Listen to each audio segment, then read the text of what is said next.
Meeting is now convened. Could we all stand for our Pledge of Allegiance? I pledge allegiance to the flag of the United States of America and to the republic for which it stands, one nation, under God, indivisible, with liberty and justice for all. Public comments. Members of the public are invited to address the authority regarding any item that is not listed on the agenda. Is there anyone wishing to address us that are not on the agenda? No cards. So tonight, on our regular agenda items, I'd like to move item 1-2 first over 1-1. So with that, I'd like to start out with 1-2.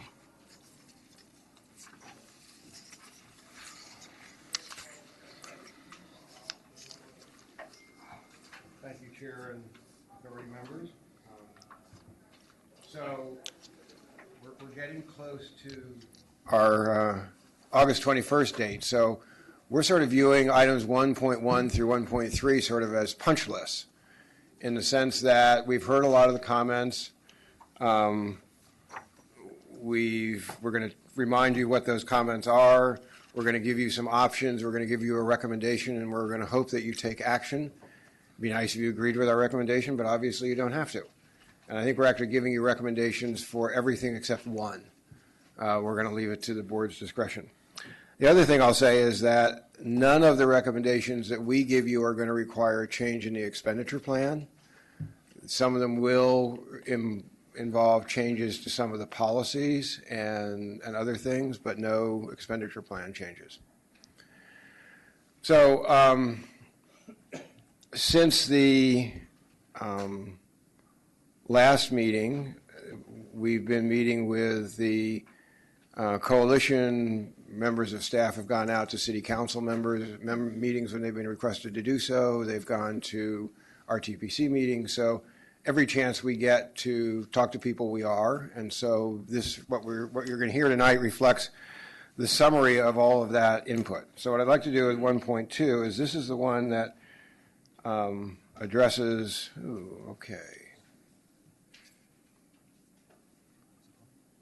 incompetent user. What's the password?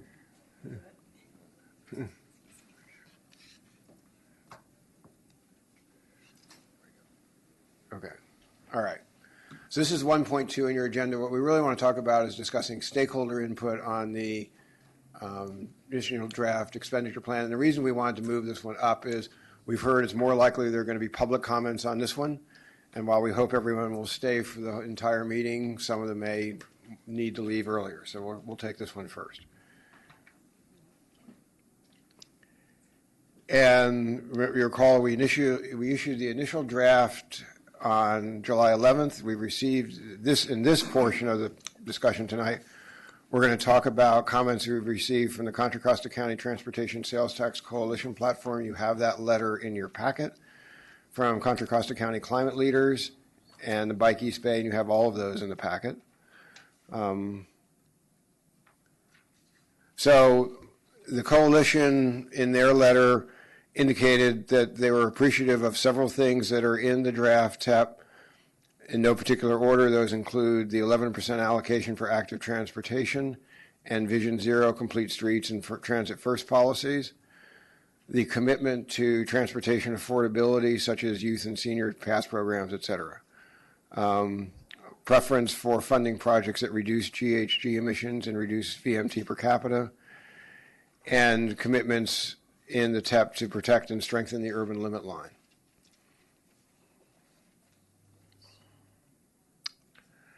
And we recall those measures are, the issues regarding the urban limit line are the same as what we had in Measure X. So we've not made any changes since then. So this is the format we're going to use for all these punch list items. We've copied the comment and proposal, but essentially verbatim on the left-hand side from what's in the staff report. We've put possible responses and then a staff recommendation. And the first two possible responses are always going to be the same. You can adopt the proposal made by the commenter, or you can not change the draft TEP at all. And then in bold, we've typically come up with a refinement to what's in the TEP that we think makes some sense and goes at least some way to accommodating the request. So in this first one, the request is to commit to a truly outcomes-oriented approach. And what we would propose to do is in the wording for the TEP, just emphasize that the measure is performance-oriented. We think it already is. And that there will be measurable targets and standards for the adopted evaluation criteria. So this one, it's going to be a rewording. It's not, at least in our view, a change in what the intent is. But it is clear in talking to people that our intent, we are failing to communicate our intent as well as we should. So that's that one. And in talking to the chair, he'd like me to go through all of these, and then we'll come back and take public comment and discuss. The next one regards the role of the Public Oversight Committee in developing some of the performance criteria. And the proposal was that the Public Oversight Committee will have the responsibility for developing the performance criteria with input from the RTPCs and final approval by the authority board. That's a little bit different from what is in the draft TEP in that it gives more power to the Public Oversight Committee than is included in the draft. What we would suggest is that we follow the procedure we've outlined, which is that we identify what the policy areas are going to be. We do a scoping process that's widely public. We get comments from RTPCs and other stakeholders. And then the first time all of that would come together on a countywide basis would be before the Public Oversight Committee. They would make recommendations to the authority and the committees, which could then adopt or modify them. We had a conversation with members of the coalition yesterday, and one of the suggestions they made was that if there were substantial differences between what the authority wanted to approve and what the Public Oversight Committee had recommended, that there would be at least one iteration where it would go back for comments. And we've incorporated that in the direction we're requesting. So it leaves everyone is going to continue to have their opportunity to participate. The Public Oversight Committee essentially becomes the first place where countywide input is heard, but the authority retains control over what's finally adopted. The second one was that they want the plan to significantly reduce GHG emissions and VMT per capita, and importantly, to commit to no new GHG emission and VMT inducing projects or infrastructure. So our comment was that if the analysis of GHG and VMT per capita impacts of this plan show that they don't come very close to state guidelines, then the authority ought to seriously consider not putting the measure on the ballot, because we've got an obligation to meet those state guidelines, and if what we've proposed doesn't do that, we ought to take the appropriate action. So that's the first thing. I don't think that's going to be the case, but we don't have those numbers in place. We also agree with some of what they said, is that in the current draft TEP, there's no statement of what the goals are going to be other than just reductions. And the response is we hadn't done that yet because we haven't seen the analysis. And our recommendation would be after we've seen the analysis and you've seen the analysis and accepted it, then we could put those standards in. The other part of this is that we think it is inappropriate to say that there can be no projects that have GHG or VMT growth impacts. And while the plan as a whole shouldn't, there might be individual projects that do. So what we suggested is that we identify a category of limited exceptions that a project would have to meet in order to increase either of those factors, and that there would have to be other substantial benefits. And something similar to this is what's in the draft language now for a 30-acre exemption. Recall in the current draft language there, if a jurisdiction wants to pursue that, they have to make one of several findings that are outlined in the measure. So what this would lead to is something similar for having a GHG or VMT individual project. And essentially have that reviewed by both the sponsor, approved by both the sponsoring jurisdiction and this authority. Okay. Next, there is a concern that we need to make sure that there was adequate funding for transportation operations for the transit-related capital improvements that we're making, such as bike on shoulder or preemptions or things like that. And what we were proposing is that you could fund studies, but you actually wouldn't fund construction of a bus transit capital improvement until funding from whatever sources the operator was going to use was available to use the improvement at least every 15 minutes. And in chatting with at least one of the executive directors of one of our transit agencies, he thought that was a reasonable condition, that why would you spend money on doing a transit improvement that you weren't going to use? So we're recommending that. Another option that we bring up is that you could extend the measure life with much of the incremental funding going to increasing transit frequency.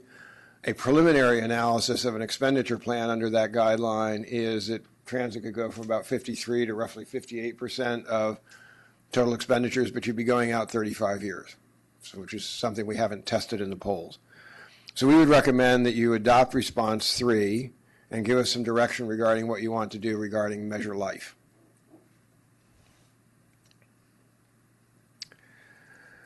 The next suggestion is that we apply the Complete Streets, Vision Zero, and Transit First policies to all roadway categories, including highways. And our recommendation is that we apply those policies where they're not precluded. For example, doing a complete street with pedestrian and bicycle facilities on a freeway. And that's similar to what the Complete Streets policy already says. So hopefully this is a relatively easy one. Another category is that we prioritize social equity in how we spend the money. This is not suggesting a change in how the money is spent, but just what activities get priority, and provide better mobility options for all, especially those with greatest transportation barriers. And what we would suggest is that in the list of performance measures that are evaluated, that social equity, as to be defined in a subsequent process, is something that's considered in the performance assessments. And that we would add a requirement to the growth management plan for jurisdictions to report periodically on how their use of return to source funds affects social equity within their jurisdiction.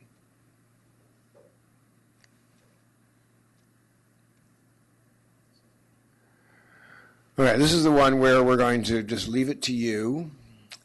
There's a request that we require that a minimum of 20% of funding for projects and programs be allocated to disadvantaged communities in each subregion. Yeah, the first two options. Another one is that you could adopt that proposal with a different expenditure set aside.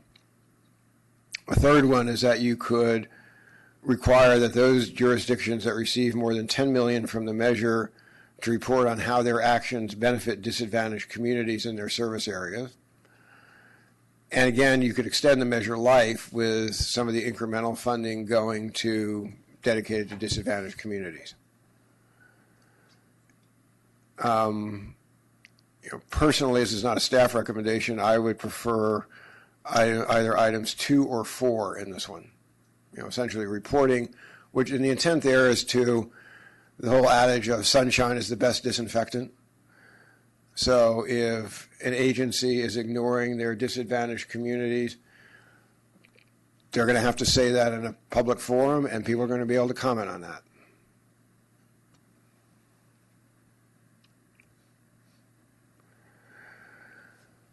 Another category is to support community stabilization efforts in cases where projects and new investments lead to increased displacement pressures. First, we don't believe that there are many examples where that's going to occur in this measure because of the way the expenditure plan is constructed. If it were to occur, we believe that if you look at the authority's historical proposals, that the requirement to deal with displacement issues comes out of the proposed project budget because it's required under other analyses that have to be done. There also are some remaining Measure J TLC funds that could be used if you wish.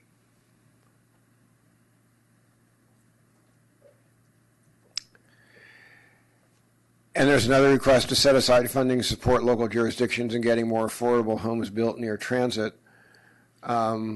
We would just note that there's already funding in several categories, including the new one we're going to talk about tonight, the 1.5%, that can be used for this purpose.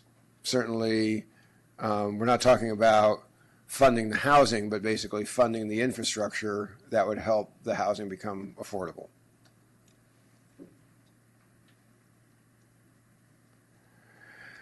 There's the topic regarding local contracting and good jobs. You have a handout in your packet. We haven't quite gotten all the sign-offs from the other groups, but we think we're really close. At this point, I think our recommendation would just be that you adopt the language and let them comment if it's not acceptable, and we'll get that message to them. There's a request that we make we commit to transparent public oversight and authentic community engagement moving forward. One of the places this shows up is in guideline number 40, which talks about the procedure for developing these new guidelines and performance assessment methodologies.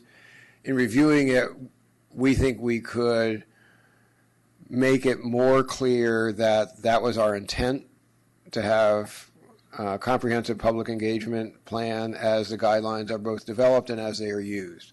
So in our view, this isn't a change in what we intended, but it will help us clarify the language so that somebody just reading it for the first time will have a better understanding. There were several comments from Bike East Bay regarding the Complete Streets policy, taxpayer safeguards and accountability, and the Vision Zero policy. We recommend that all of those be adopted. You will note the one on page 47 talks about a minimum of 15% of all local street funds will be spent on project elements directly benefiting bicyclists and pedestrians. When we calculated the 11% that would go to bike and ped projects, we assumed that 15% of return to source money would go to that, or about 2.7%. So that's not a change. It's just putting it in the text. Climate leaders, I'm not going to go through this. They had, if you read their letter, it's similar to what we've covered in the coalition comments. And wrong document. Okay. Well, this is just didn't pull the right one. Right. Okay. Anyway. So, happy to turn it over and answer any questions you have.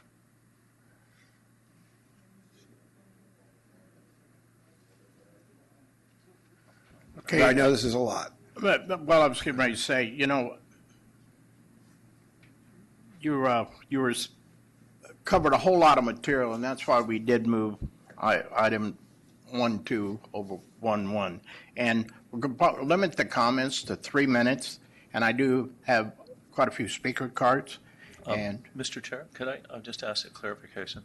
Is there any way staff could go print that presentation and hand it out to us? Because we don't have in front of us those responses. It'd be nice, because we're going to talk about them as we hear people speaking. It'd be nice to have that. We can keep notes. Or email it to us right now. Thank you very much. looks like it's being taken care of as we speak. Lindsay's on her way. It's on our way. All right, let's start it out with 3 minutes, and I'll mention the speaker, and then I'll put somebody in the queue also.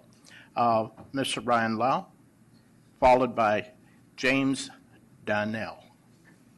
Actually, my comments are probably more appropriate for 1.3. Oh, Okay. you have 1.2 on this. Okay, But if you just hold that over. let's do it. James Donnell, perhaps James Donnelly. Yep. James Donnelly. Yes, That's what it sir. says. Come on, Jim. It's you. Yes, sir. There's probably only one you. Would also, Deborah Ballinger would be in the queue. I have a written statement I'd like to read and have entered into the record. Prior to that, a preamble. I'm here. I want to endorse this passing of the TEP with a couple of caveats. And yeah. So my name is Jim Donnelly. Oh, and I'm here as a private citizen. All right. My name is Jim Donnelly, and I wish to submit the following comments on the proposed TEP. I am a member of the Contra Costa Advisory Council on Aging, a member of the County Connection Advisory Council, a member of the Senior Mobility Action Council, and a volunteer driver for Mobility Matters. You might say I'm really involved with seniors. From these activities, I've become much more knowledgeable on issues facing seniors today and tomorrow. As a volunteer driver for Mobility Matters, I do my little bit to try to fill the gaps that we have in our current paratransit and senior accessibility programs. You know the statistics. Oh, through my volunteer driving, I have met many seniors who are not well served by our current paratransit systems. We're trying, but we're failing. Taking up to 4 hours for a trip to the doctor's office is not acceptable, but unfortunately it happens more often than we'd like to say. This does not include, that's a problem, this does not include the many seniors who do not qualify for ADA transit, who live outside of the ADA, the paratransit limits, or who for other reasons can no longer drive. These people do not have the advantage of paratransit. That's where volunteer organizations like Mobility Matters and La Miranda Spirit are helping. You know the statistics, 20% of our county is over 60 today. It's going to grow to about 30% by 2030. Obviously, this means we're going to have to do more for senior accessibility, mobility accessibility. As I say, I'm here to support the TEP and urge adequate funding for programs, services, and systems changes related to accessible transportation.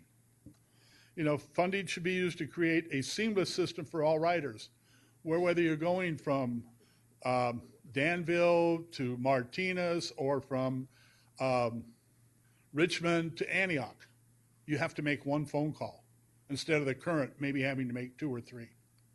So we need that seamless system. We should fund pilot programs that are trying to find better ways for paratransit. Currently, County Connection is doing it with their link, with using some senior drivers, a senior driving pool. Those things, we need to do them, look at them, and implement them. The reason I say this is if you remember back to Measure J, I think that was 2004, we promised a lot. And I've put the bullet items, managing, retention, et cetera, et cetera. These commitments have not been fulfilled. So we're 15 years later. We're talking about another TEP. We need to be sure that we don't reinvent the wheel, but use those recommendations before to move ahead. Thank you. Thank you, sir. Appreciate it very much. Deborah, followed by Dave Campbell. Good evening. Thank you for this opportunity. My name is Deborah Ballinger. I'm the Executive Director of Monument Impact in Concord. I'm not used to speaking out on this issue, but I am a member of the coalition that put forth many of the suggested changes to the TEP that were mentioned this evening. We believe that equity in this plan, social equity, is absolutely vital. Low-income communities and communities of color are most likely to be displaced directly or indirectly by new transportation projects and have been stranded too often when it comes to transit. MTC has tied transportation to housing. Our public health departments, along with our major health systems and the community health assessment plan, is tying housing instability to poor health outcomes. Therefore, we ask that CCTA look at mitigating any risks to disadvantaged communities by prioritizing social equity, providing better mobility options for those facing the greatest barriers to transportation, including low-income community members, seniors, and youth who often get left out of the equation. This is a vital opportunity to incentivize both jobs and affordable housing. We believe that we should prioritize funding to jurisdictions with strong anti-displacement and meaningful affordable housing policies. We think that you should allocate 20% of funding for programs and projects that are for disadvantaged populations to improve public health, safety, access to economic opportunity, and more, and transportation is a key to that. We think that this is an important opportunity to maximize community benefit, including good jobs and prevailing wage requirements. Finally, we're also asking for an assurance that there will be some funding for special transit in disadvantaged communities like Monument Impact's Monument Community Shuttle. This program served 13,000 residents last year in the Monument Corridor, taking them from points to service centers throughout Concord, including Senior Center, Library, John Muir, La Clinica de la Raza, and other Monument Crisis Center and other key service centers. We think this is an important opportunity to fund those special projects as part of the TEP. Thank you. Thank you. Dave Campbell, followed by Marty Roach. Dave Campbell, Advocacy Director with Bike East Bay. Chair Taylor, if you could hold my card over to the next item. That's really the bulk of my comments, but I did want to quickly say on this item, the 15% of local streets and roads for bike ped projects, that's language verbatim from the Alameda County similar measure, Measure BB in 2014, that the voters approved. And the cities have been implementing it since quite successfully. It's a self-reporting mechanism, so it's the similar concept to what Don mentioned. It's just daylighting what the cities are doing so the public can comment on it and provide input. So you're being asked here to do what's working in Alameda County. That's all. Thanks. So you want to go to 1.3? Yes, please. Okay. Marty? Followed by Debbie Top.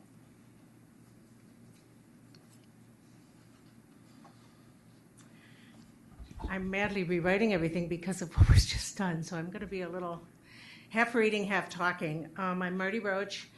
I work with a number of climate and sustainability groups in the county. I also serve on the board of 350 Bay Area Action. I've been working with the coalition. I want to thank you for all your work, and when we looked at the last draft, there were just so many things that were very positive.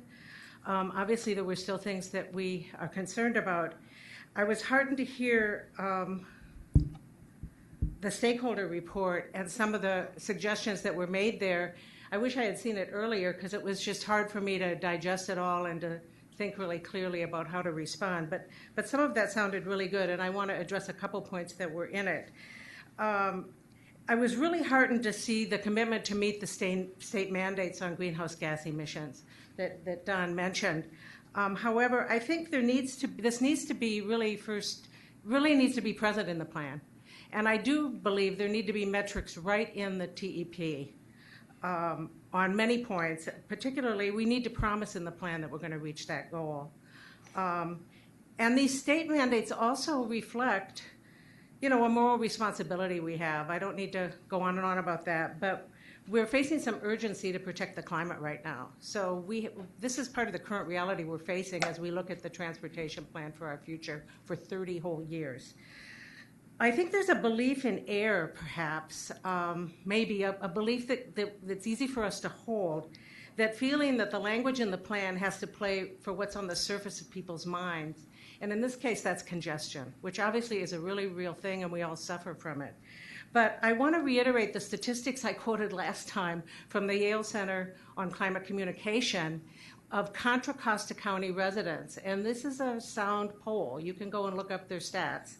That 76% of people in that poll believe that environmental protection is more important than economic growth. And by the way, I think we can protect the environment and have economic growth, so I don't even think you have to choose. And 61% of people in Contra Costa County want their elected leaders to do more to address the climate crisis.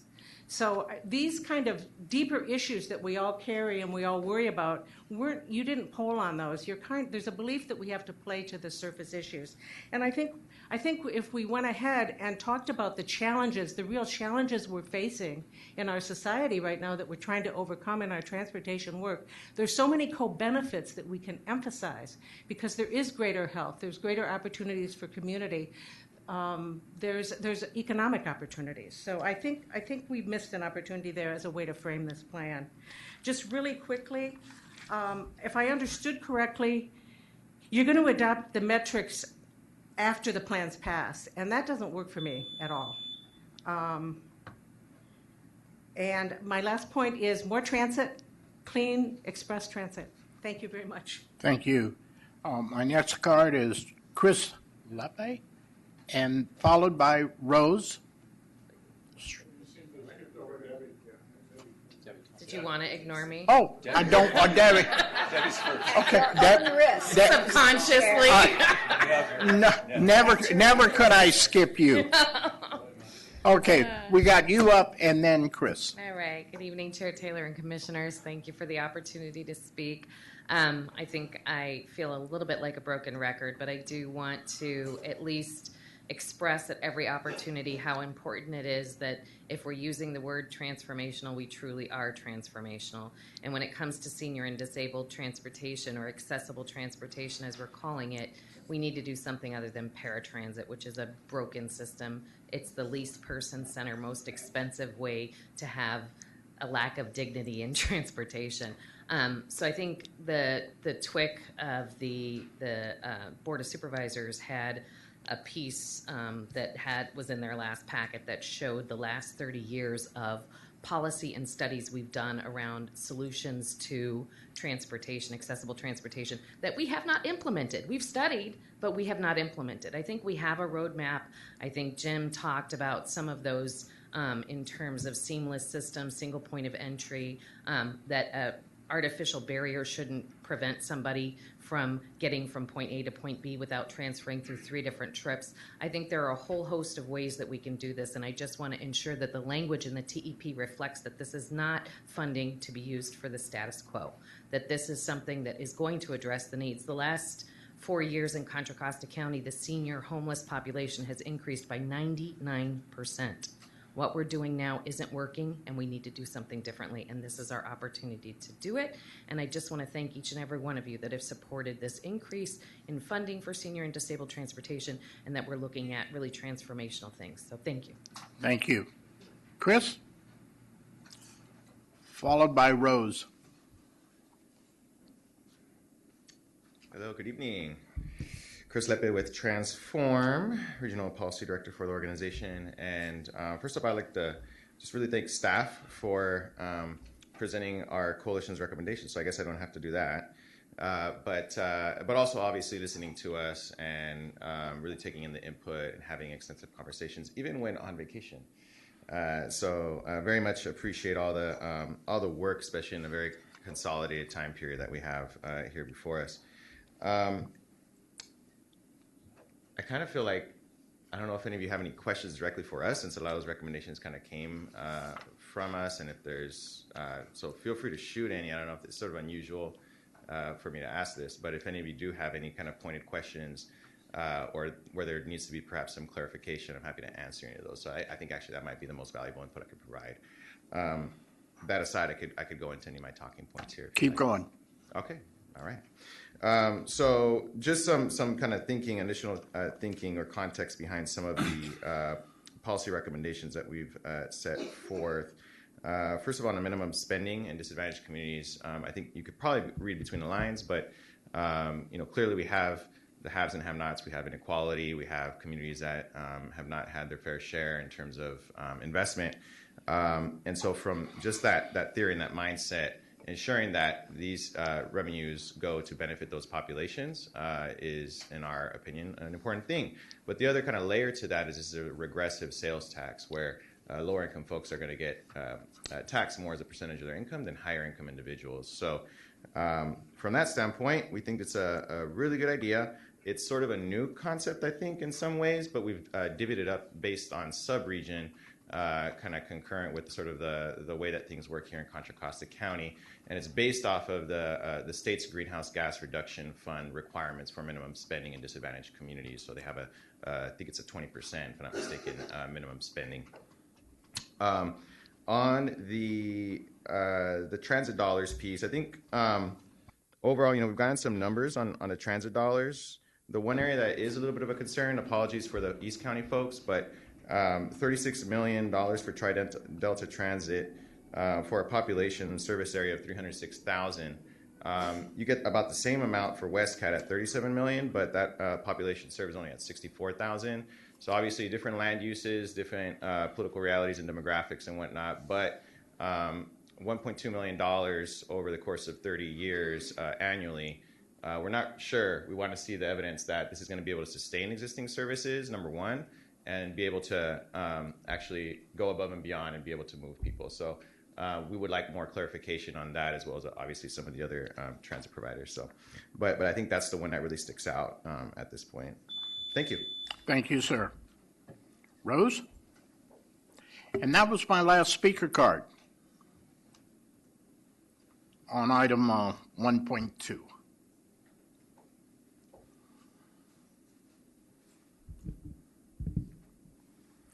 Hi, my name is Rose Strogatz. I've been a resident of unincorporated Walnut Creek for 22 years, and I'm grassroots leader of Contra Costa Move On, Orinda Progressive Action Alliance, and Indivisible Resistors Walnut Creek.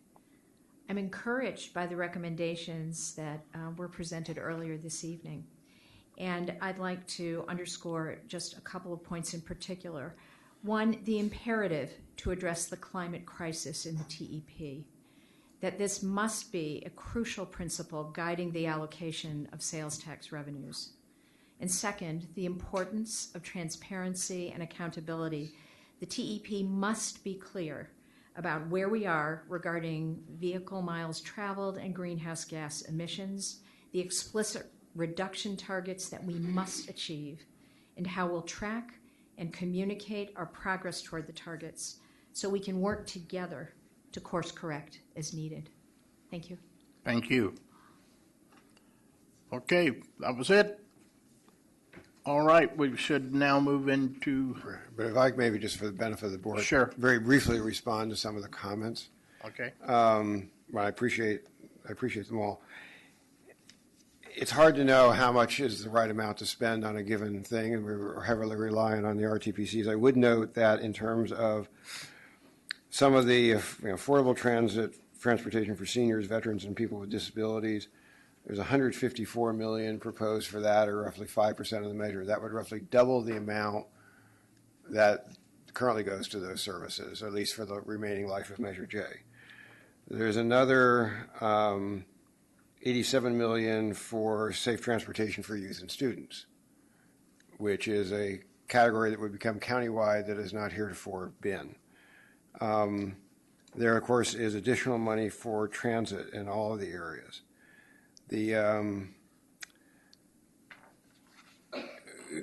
terms of spending in disadvantaged communities, that is not called out specifically. What we're recommending instead is that the jurisdictions report on how they're using the money and how much of that is going to disadvantaged communities, and that will obviously vary by the jurisdiction. And the goal is to allow sunshine to be the best antiseptic for poor performing but that's different from having a requirement. There's been the request that we be specific about stated goals for greenhouse gas and VMT per capita reductions. We think we ought to do that, but we ought to do it after we've seen the analysis that's being conducted. So, and as we told the coalition members yesterday, the reason we haven't put a number in there yet is we don't have the analysis. And whatever number we put in is going to be accepted and assumed by the advocates. And so we're just, our preference is to do it when we have a number we can put in as opposed to in advance.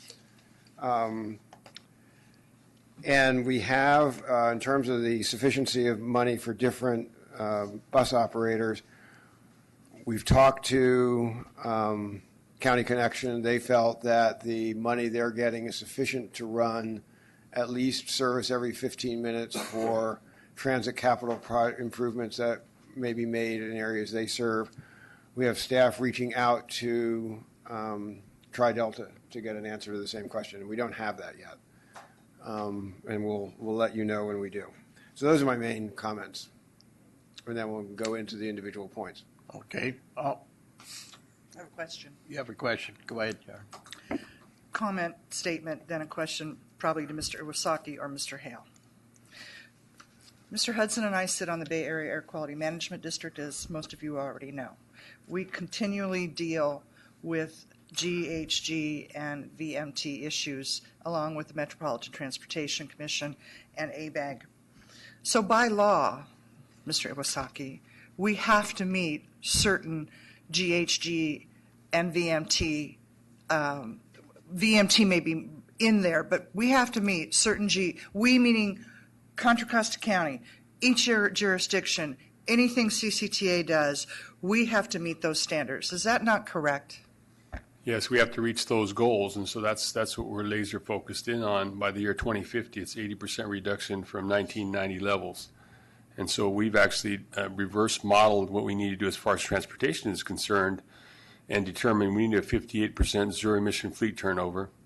If you remember when Governor Schwarzenegger, because I used to work for him, when he signed AB 32, the first goal was to reduce from 1990 levels 20% by the year 2020. It was a very low number, and that was met almost immediately with fuel, just by the change in fuel. But the 80% reduction at the time was a goal, and that was the lawsuit that Sandag had over the RTP, which then Governor Brown made it a law. So it's a requirement of 80% reduction from 1990 levels by the year 2050. And we think we can meet that goal if we can clean up our fleet by the year 2040 and reduce our VMT by about 15% per capita by the year 2040, and then glide into that 80% reduction goal. So everything we do, we're trying to reduce greenhouse gases. So we're not trying to increase greenhouse gases by these projects. We're actually trying to reduce VMT, and we're trying to reduce greenhouse gases. And I appreciate that. And I know our speakers are well-intentioned, but it is really frustrating, I say to my colleagues, when we know how hard we are all working and what we will be mandated to, and the advocates want us to meet those goals sooner. That's a very laudable goal, but there has to be reality and practicality in there.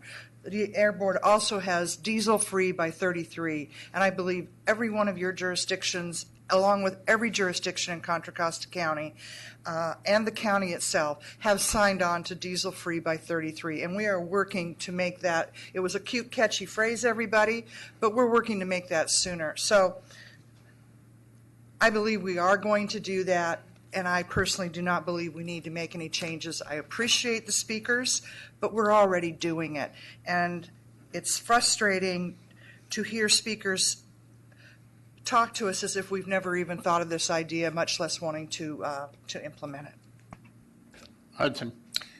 Yeah, I think you just about covered it. I want to go a little bit deeper and pick on one in particular to get some straight answers, because sometimes you read it and you have a feeling that you understand what it's saying, but is it really saying that? And that is on page 5, where staff seeks board direction to require that a minimum of 20% of funding for projects and programs, you can read it. I don't even know where to start. I think it started when we were doing the One Bay Area, and we took 25 or 50% off the top. Cap and Trade takes 25 or 50% right off the top. The Air District has spent at least the last year working on, is it AB 617 for the disadvantaged communities? And the first step, we identified West Oakland and Richmond to get on the priorities. There's a lot of money that's going to flow into this. The problem I have is disadvantaged communities. Whose definition? Are we doing the environ screen where, I mean, literally what I would pick is some of the disadvantaged communities aren't on there? Is the disadvantaged community in the Air District, that might be a care area. We have more than six now, areas identified as it's a disadvantage because the community air risk evaluation. If that's the case, then the only city in SWAT that would get the 20% is San Ramon, and I'm all for it. But I have a feeling that I'm not going to get the votes. The problem is, if we want to go down this road, I'm put on the table, somebody's going to have to really identify what the disadvantaged, who's calling out what is the disadvantaged community. Because Monument Corridor wasn't even on it in the environment screen, and that's a tremendous mistake, in my opinion. I mean, a lot of us just stepped out of the way when Monument wanted something, my city in particular, because we knew the need was there. So if we're going to go in here where we're even talking about a percentage, and this isn't new, I'm not trying to every time we go through one of these things, I'm looking at my regional board members, 20 or 25 or 50% comes off the top for doing something like this. But we're not going to have any projects in 3 of the 4 RTPCs if we do it, and that's not the direction I want to go. All right.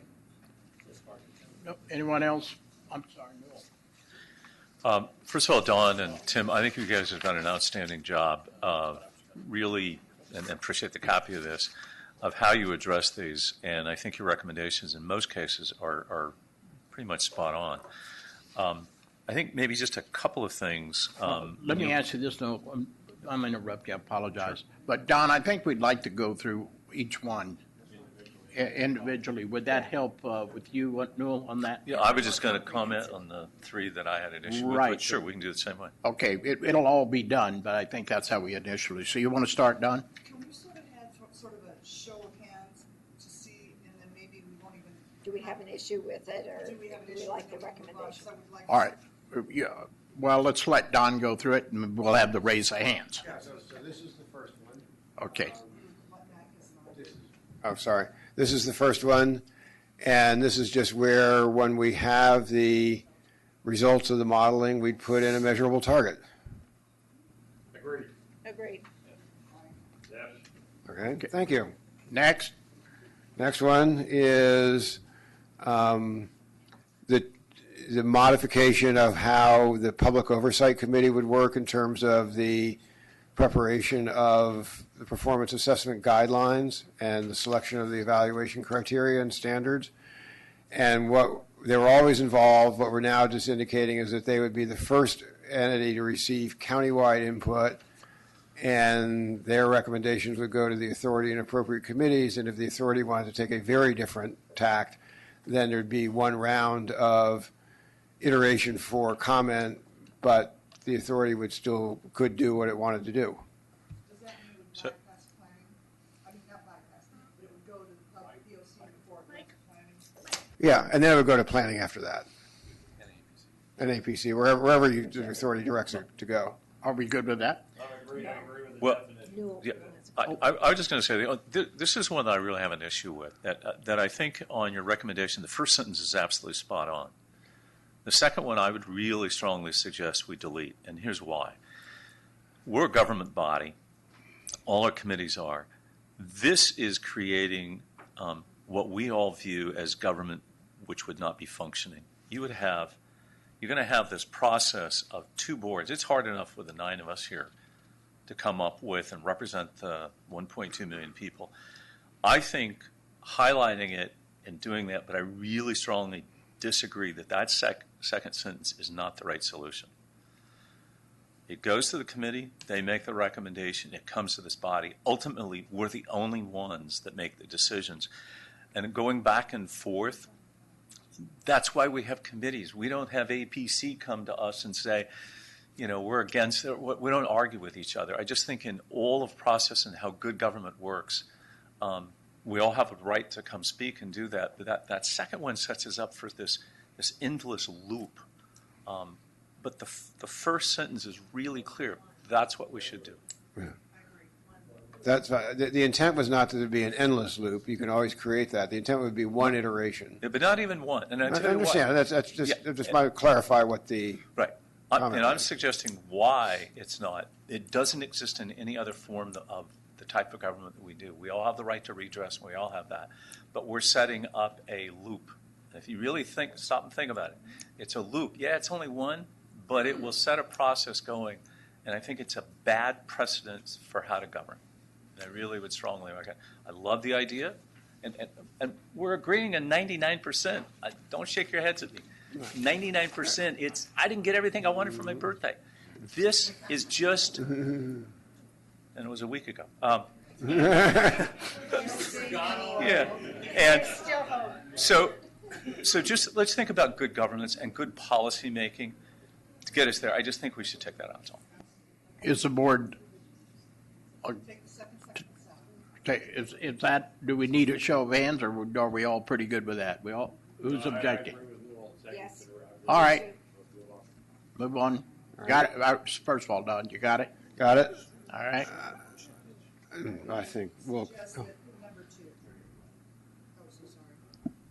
Uh, Are we on the GHG and VMT? Right. So there were a couple of things, we make no changes. Obviously, the authority can make a decision whether you put this on the ballot for any number of reasons. I think we had agreed earlier that we would set GHG and VMT goals after we have the analysis in, which is part of what 3 talks about. That's fine. I don't have a problem with us doing it, Right. but I think it, And then the other part of that was essentially in the procedures coming up with some encouraging every project to reduce GHG and VMT, but coming up with exceptions. So, for example, if a project has a substantial safety benefit, but still increases vehicle miles traveled, that could be a very good trade-off. If a project is going to, in a secondary way, bring a lot of jobs to the county and thereby reduce traffic, even though there's more traffic on the road that gets used to get to the jobs, that could be a good decision. So that was the idea behind the exception proposal, is to identify a limited number of reasons why a project should be approved, even though it has GHG and VMT increasing impacts. So are we going with staff recommendation? There's 3 options. Well, then they're recommending all 3. We're all recommending That's all what 3. they're recommending all 3. Right. If I can jump in, I mean, I can go with all 3. One of the problems I have every time we get this new legislation, 2033, 2035, so much 2045, is that you're really talking about the mobile source, the transportation source. That's CARB. I mean, we really don't even, but it is state law. Yeah, we're not going to make up our own laws. I have no trouble reading the stuff they're giving us. I think that it's the goal and the direction we're set to go, and I can go with it. You can go with it. All right. And this is what we do. I mean, we just said before, and you said it, Supervisor, this is what we're supposed to be doing and all. It's mandated. So There we go. I think it's right on the spot. 3, 4, we got it? the only thing I want, where we were talking about how we have to justify if something does or go over it, that slows the process down, folks. I would like us to be on the proactive side. Do not place measure on ballot unless analysis shows entire. Are we going to have the analysis before the ballot? Oh, yes. Okay. Well, these aren't going in the actual language of what we're voting on. Not we, what the public is Right. voting on. These are just. So some of these things, item 3 will just be something we'll talk about when the analysis comes out. It'll be relevant or it won't be. Hopefully it's not going to be relevant. Okay. Well, The other 2 are just things that would get discussed in the policies. I have a problem with 5 because I don't want to slow down the process. And as Newell says, we already have to do it. But others majority vote. That's fine. I'm just expressing my opinion. Do we accept 3, 4, 5? Yes. Okay. Next. Okay.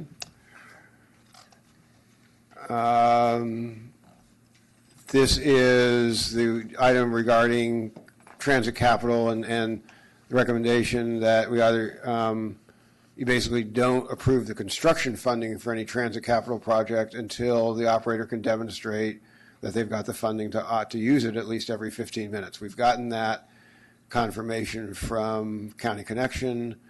I don't think it'd be an issue with AC Transit, and as I said, we're talking to Tri-Delta. But part of it is why would you want to make an investment in a transit capital unless it's going to get used during? This is only during peak period, not all day long. Peak period. Well, then, yeah. Can we? Karen, When we update, you got your light on. Oh, so sorry. When we update the TEP, can we include peak period in But there? peak period is in there. I just Okay, didn't I'm read just it. looking at My it. mistake. Okay. All right. So This is a good idea. So we're good with this? Yeah, this is a good Okay. idea. No, you want to say any more? I was going to say, item 4, I just from my seat, we'd all like to see measures last forever. You know what? I talked to my kids recently, and they're in their 30s, and they said, thanks, Dad, for doing something, but why don't you give us something to do in the future? I just think we're looking so far forward that we have some real goals that our generation is committed in the next 30 years to accomplish. Let's do it, but I would like to not extend this out past Thank 30 you. years. Any other comments on that? Ditto that, maybe, and just comment, we looked at this at Transplan when we were trying to figure out how to get the return to source to 18, was to extend the measure. We kind of rethought that process. Thankfully, we were able to get to the 18% return to source without having to go this route, and I would agree with Newell on this. Let's keep it at 30. So is it consensus? Yes. 30? Did we make Consensus by me. not a consensus by you? I'm not. I think we have the opportunity to set the stage for the future, and that the next generation will have other issues that's going to compound on top of this. So I still think that a measure should be longer, if not in perpetuity, but, majority rules. Yeah, I'd like to see it go 50 or 60 years, and SWAT said 30, so I'll be voting for 30. And, it's an obvious statement. I mean, LA's the elephant in the room now, 1%, 2%, forever. I mean, we're going to be doing this over and over again, and my kids are older than Newell's kids, and they can work together and figure it out. All right, so you got it? Got it. Next. Cut your mic on. We're going to proceed with item 3. We're going to leave the measure at 30 years. Yes. Got it. Okay. The next item is a relatively minor one. This is just to make it clear that the Complete Streets Vision Zero and Transit First policies apply to all roadways except for precluded by state law or federal law. Absolutely. All good? Good. Well, some of these aren't policies yet. So, this deals with social equity. Our recommendation is that we make social equity an explicit measure to be considered in the performance assessments. Would still have to be defined what we exactly mean by that. And then we'd add a requirement in the growth management plan for jurisdictions to report on how their use of return to source funds affects social equity in their jurisdiction. We good? I think it's a great idea. I worry about the word explicitly. And the reason why is we may interpret it and argue it. I would just take the word out. And if you do it, we're accomplishing it. Yeah, we can just say we're going to include social equity as a measure. Right, because it's going to be different in, say, Richmond versus San Ramon. Come on, Dave, it ain't the same. So we ought to give some room to make sure that it has flexibility to solve the problem. Okay, we good with that? Okay. Next. All right, next one is stakeholder input. Excuse me. This is the 20% issue that some of you have commented on earlier. You could do that percentage. You could do a different percentage. You could do nothing. There's another area where you could extend the measure life and put it into this. And then the other option, item 4, is for those jurisdictions that receive more than $10 million to report on how their actions benefit disadvantaged communities that are in their service areas. So San Ramon will be the only one reporting, I guess. I just make That's the a pitch for disadvantage, number not 4. poor. I think that's really the cleanest, because as Newell just said, we all have differences, and how we use the money is going to be different. So make that part of our checklist, and we'll report on it. So, I have a question about that. In my city, we have a lot of bus service, for example, and it provides service to anybody who wants to ride it. And I'm thinking on San Pablo Avenue, they may or may not live in our city, but I would guess that probably over 80% of them are disadvantaged. Because, yeah, but how do we prove it? well, I think in this case you could indicate where the people sort of know, the operators know where their customers come from generally. So if we, And that's if AC Transit said that this is what their understanding is, based on whatever criteria, then that would work. And let me make it So clear. it's not based on just where people live, it's based on where they travel. Right. Okay. And the other thing here is that we're talking about, we're talking about the agencies that get the money. So we would expect that AC Transit is going to present a report as to how their service benefits disadvantaged communities, which is different from the report that an individual city that's served by AC Transit might provide. They're going to talk about how their dollars benefit disadvantaged individuals. Or in another context, it would be that it's not where they live or where they're coming from or anything. Okay, It's about who they are as an That's individual. what I'm wanting to hear. And then if that does this new project or this new Mhm. funding help support or further helping that person, that's what needs to be looked at. That's what I want to hear. Yeah, that's the good cause. Good. Thank you. Sounds like we got it. Next. Just to clarify, the 10 million here was meant to be money received during the life of the measure. And so this would probably include every jurisdiction, every bus operator, every city. Some of the smaller cities, they don't get any grants, might not get there on return to source alone, but most of them would. All right, next. So this is supporting community stabilization efforts. As we said, there's a lot of requirements that we have today that go in, that have to be done as part of individual projects, and so the money could come out of money for that project or program. And there's an opportunity to use Measure J, Transportation for Livable Communities, money for this to the extent it hasn't already been committed. And I think around 60% or so has been committed. So this is something that, because I've been representing the Mayor's Conference on Housing, and Julie's been working on it. This really relates to housing as much as anything. Transportation has a little role in this, and this is usually the subject area that's absolutely crucial to affordable housing and things like that. And I'm trying to figure out how it quite. This would only apply in a case where a measure action resulted in increased displacement pressures. So I think there are relatively, given the nature of what's in this measure, there are relatively few cases where this is going to arise. Okay. Yeah, just- along those same lines, all I can think is if we eminent domain property to put Right. a road in, and as we look at our projects in here and what we have, I'm trying to figure out where this would apply. There's no to right-of-ways anything. left. I mean, there is no right. Right. Yeah, there's Right. no way. But no, I understand the concern, but I'm just looking at what our project lists are, and I can't see Right. where this would fit in anywhere along those lines. I'm in the same with everyone. It's- I'm at a loss as to why. I was going to say it's okay as long as we recognize what it really means and we don't try to redefine it in some other broad sense. But it is, if we were talking housing, even commercial, we're talking other types of development. It's absolutely a crucial part of that process. So, Do we need this? Well, here's my concern. My concern is that when a project goes forward that is a transportation project, there's virtually no time when we're displacing people.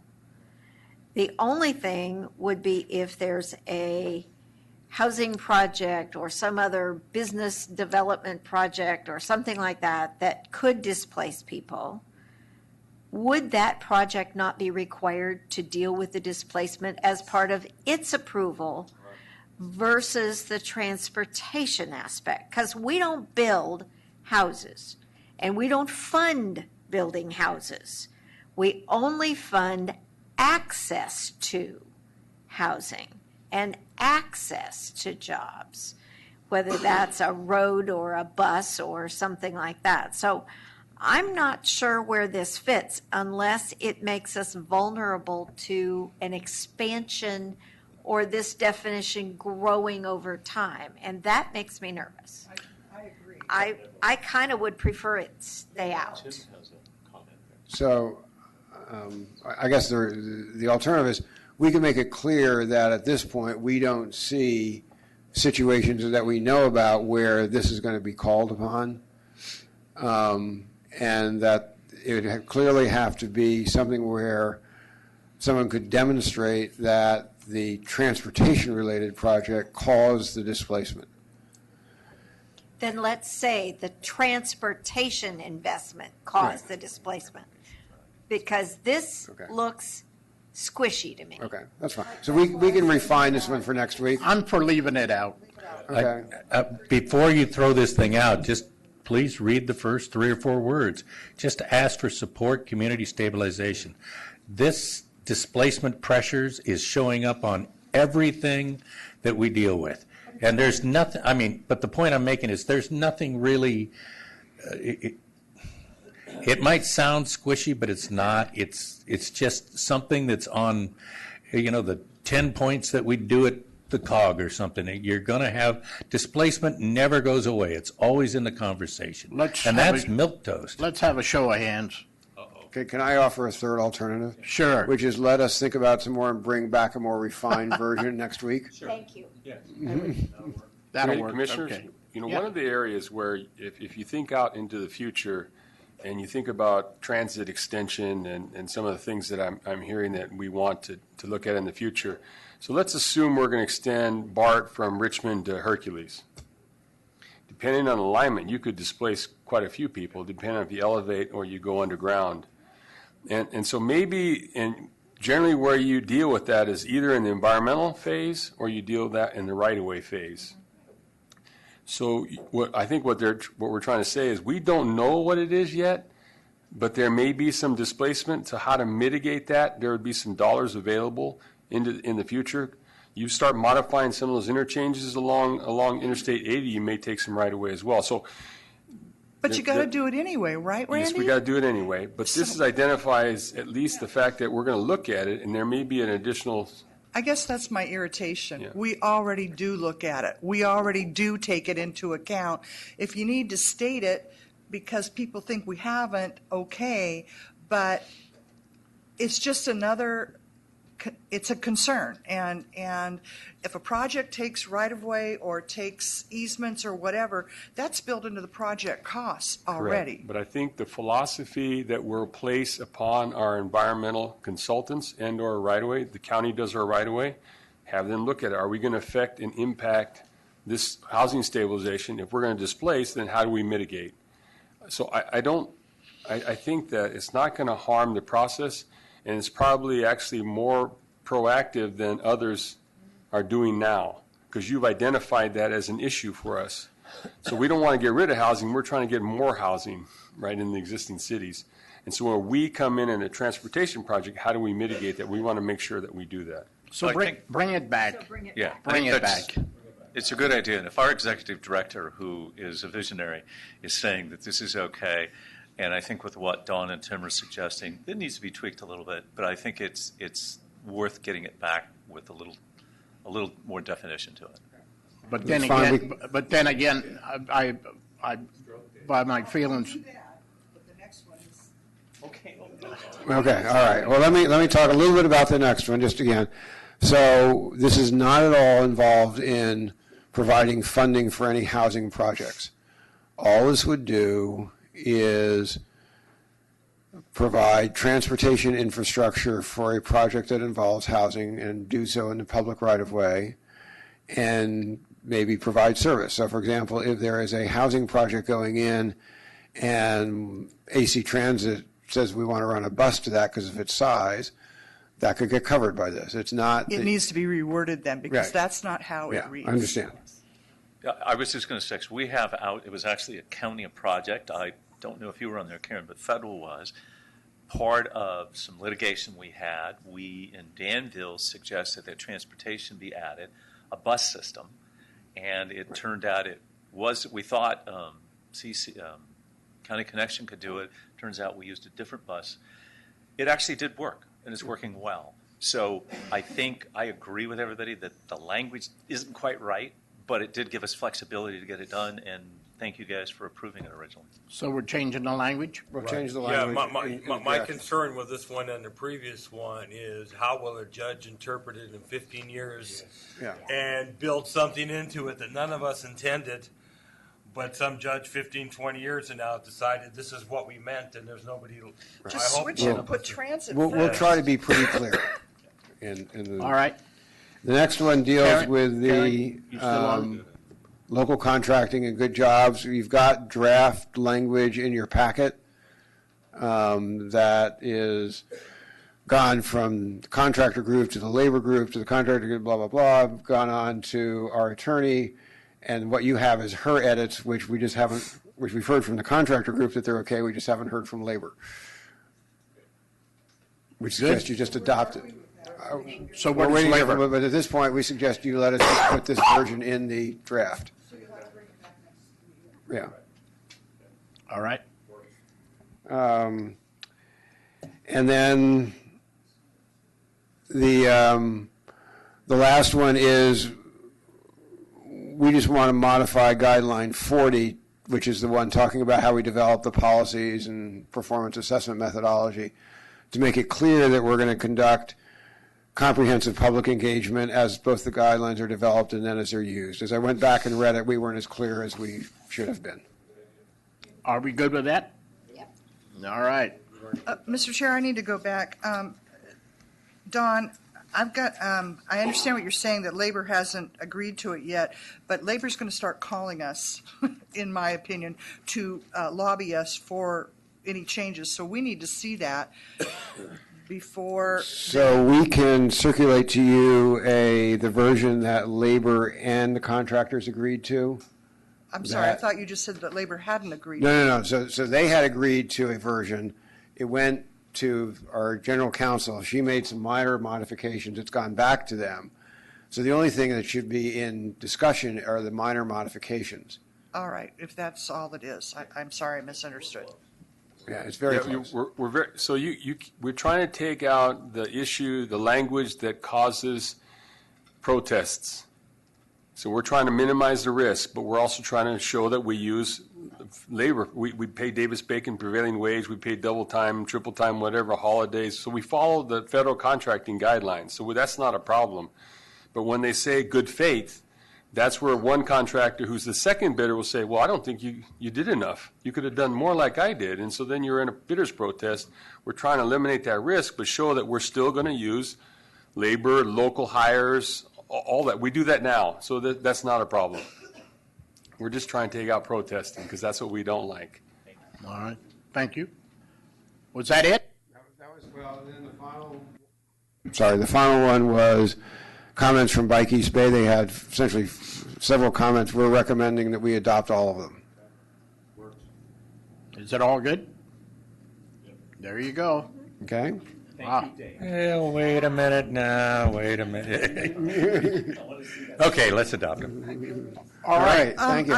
I do want to, they're asking for a minimum of 15% of all local street funds. What do we now, what's the current percentage? Local street funds? Like existing today measured? Yeah, what do we do today? What do we require today? We don't have a requirement. So it's In just up Measure to the J. jurisdictions to do whatever. So how was 15% arrived at? So that 15, that we looked at an analysis of basically what the percentage of bike versus paving projects, and that's how we came up with the 15%. Okay, thank you. Final comment. And it's not that a jurisdiction has to achieve it each and every year. So we should set it up, it'd be a rolling average. And it was also confirmed, as Dave mentioned, that number was also confirmed with the Alameda Transportation Plan. So I wasn't aware of that until Dave brought it to our attention, so it kind of validated No, and I our appreciate that, 15%. but there are different, just because another jurisdiction is doing it, I want to make sure that it's based on what Contra Costa needs. And it sounds like you've gone through that process, so thank you. All right. A question? Question. Yes. In El Cerrito and I believe some other cities, we have a half-cent sales tax for local streets and roads, and it specifies what it's for. And I don't think it's covered by this. So are we going to have a problem there? No, you give it back.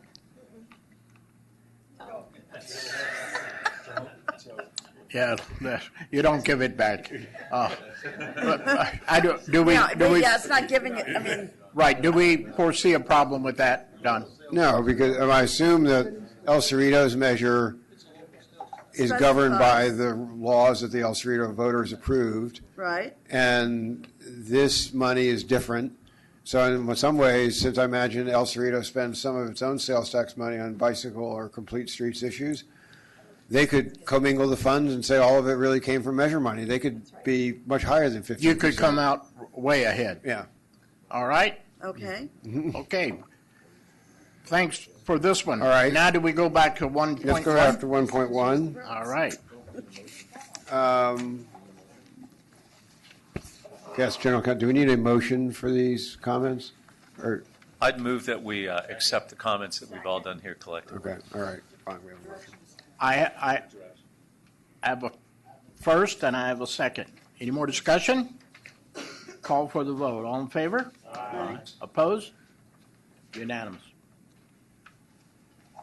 Now we go back to 1.1. One, okay. So somebody will get me the right presentation.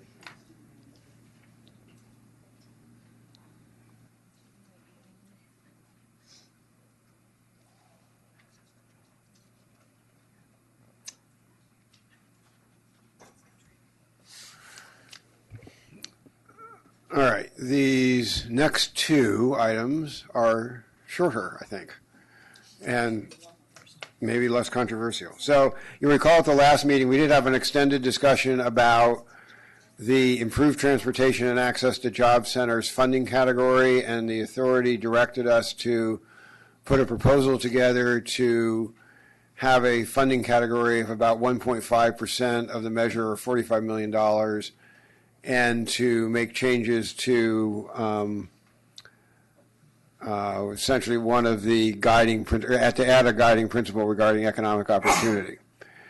So just to give you an update as to where we are, these are the goals of that, of essentially the expenditure category. You know, we're looking to reduce commutes and VMT and GHG. That the programs and projects would promote housing within planned or established centers. One of the requests we got is that we talked about established centers that are served by transit as well as potentially new locations for jobs, so we've incorporated both. And incentivizing employers to provide transit, shared trips, telecommuting, et cetera. And there's some money in this, but there's not enough money to do a lot. So a lot of this is to really use it as seed money to generate matching funds. And this was the guiding principle that was talked about last meeting. The only things we've added at the very bottom line, we said, near transit centers. So it's just such as, so it's not a requirement in either case. And then this has gone out, the regions have discussed this. Transplan met and concurred and also assigned funding. WCTAC did the same thing. They asked for some flexibility for funding with other regional priorities, which we've built into the next version you'll see. SWAT concurred. TransPAC met and recommended that we should encourage improved access to job centers in all funding categories, but did not recommend setting aside funding for this new category. My understanding is that they will meet again, and this is a topic on their meeting for August 15th. So we'll see what happens. So we're not looking for any action. Well, there's a little more. We'll give you some proposals to see whether you like the direction the proposal is going in. The Board of Supervisors met. They've suggested renaming the category to reduce and reverse commutes to better describe the purpose. They suggested some revisions in the category description, and they gave a set of example projects here that might fall within that. So this is the revised category description, which you have as a handout. And it includes in the middle of the second paragraph the request from WCTAC to allow this to fund other regional transportation priorities if the sub-region requests, and it's inferred that the authority would approve, and then make it clear that transit center service to new employment centers could also be funded under this category. It's actually in your staff report. It's Right. the last Okay, page of your staff Sorry. report for this item. The line item. So I think what would be nice is to get a sense if we would include this subject to TransPAC's comments, which in your meeting next Thursday, so a week after the next meeting. So we really won't know until the 21st. Right. Let me suggest, as just one of 6 votes on TransPac, there are 3 of us here, and I would suggest that it's probably not going to be a problem. And I would concur, but I do have a question on something else. I think this is a good, I like the policy, and I like the change. I think it's clear. It really is clear. It's better than it was. Yeah, absolutely better. So appreciate the work. Our thanks to the county for the revisions. They helped. Karen, Thank you. Don, as you can see, there are all these letters attached, and the county from which you've made these recommendations, their letter. But attached to the letter, and I want to see, I'd like some further comments on how the paratransit policy guidance, is that coming up under a That's different? 1.3. All right, thank you. so are we good, Karen? Yes, thank you. Yeah, this is just dealing with the jobs category. Okay, This About is- that. So if we were talking, say, about West County and the jobs were in Richmond, which has industrial areas, and El Cerrito could create homes, like, say, along San Pablo Avenue, high density. So that would provide the workers not leaving West County, so that would reduce transportation. Is that what part of what we're talking about, for example? Could be, right. Okay, thank you. Okay, thank you. Okay, do we require, this requires action.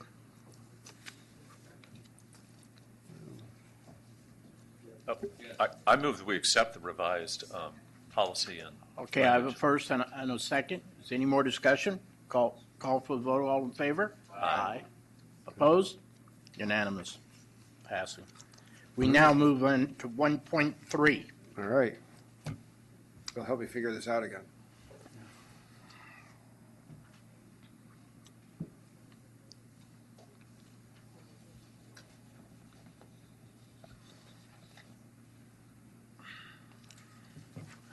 All right, so these are a series of proposed revisions to the initial draft transportation expenditure plan.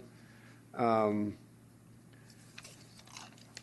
again, in punch list form, we're just going to go through those, and we're going to show you what the suggestions have been, and we're using little logos to indicate whether we suggest you support them or not.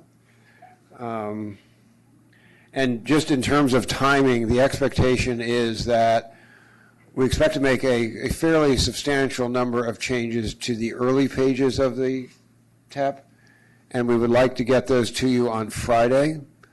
We think the revisions to all the policies is going to take a little longer, and we need to be very careful. So we hope to get that to you early in next week.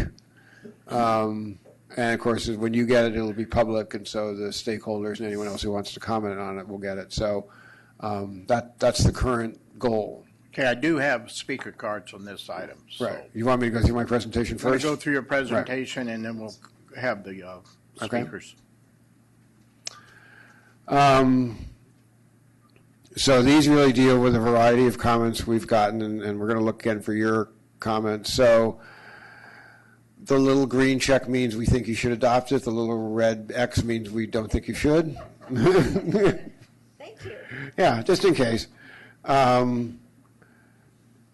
Regarding the page 38, article number 2, which deals with what exactly? Complete street policy. Right. Transplan had some suggestions, and we concur with the first one. With regards to the second one regarding a definition for excessively disproportionate, what we're recommending instead is that we develop a specific definition following the passage with input from the jurisdictions and stakeholders. So not do that now, but essentially do it later. Okay? We good with that, right? Okay. And you may want to come back. I don't know what public comment you'll get. So other complete street policies, Transplan recommended that we consider the complete street policies adopted by the authority or adopted by the National Association of City Transportation Officials.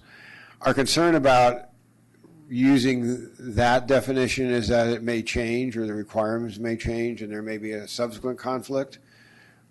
There was some discussion in those regards to Transplan, so Okay. And then the next one is arguing that projected user demand would not be an effective metric to justify foregoing pedestrian and bicycle improvements. And the reason that we believe we should continue to have current and projected user demand is as follows. If you don't have a project, you can only really look at the impacts of the project when it's built. So while it's true that a project that exists, if it's not safe currently, it's probably not going to be safe in the future, you can't necessarily tell that in advance about a project that doesn't exist. Because you don't know what it is. So this particular item, this is under the exceptions for complete streets policies, and what we're looking at here is, you know, if that there's an exception based on, you know, that if there's a current or user demand that cannot really work in terms of the overall project. For in other words, let's say it's unsafe, there's too many people, there's too many cars, or some sort of, you know, current or projected user demand of the facility that could potentially make putting a bicycle facility into a corridor. And so if there's a current bike lane or facility and it's already unsafe, then that's clear that, you know, that would be a clear exception in terms of it being unsafe. Now, if there's no existing facility today, then this would give you the ability to look at a projected user demand of that facility in the future and determine whether that projected user demand would also be a potential exception or unsafe condition in the future.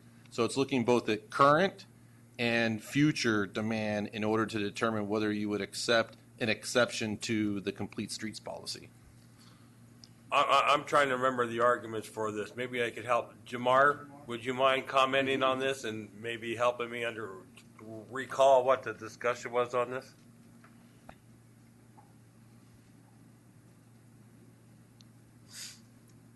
Hello, Jamar Stamps, Senior Planner, Contra Costa County and Transplant staff. Yeah, the initial comment came from basically what Tim described. If a facility currently does not have bicycle or pedestrian facilities, the way that we thought we were interpreting that exception was that if you do a prediction or projection of how that facility is supposed to operate in the future and then conclude that facility unimproved is going to be unsafe for bicycle and pedestrians, well, I think it's obvious because there are no bicycle and pedestrian facilities to begin with. And so that's where that comment came from. It would be easier for a jurisdiction or an agency to forego implementing bicycle and pedestrian facilities if that were the standard. That's the way that we were interpreting it.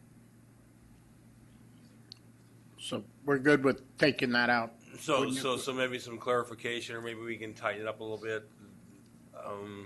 Leave it up to your discretion. Okay. Yeah. All right. Thank you.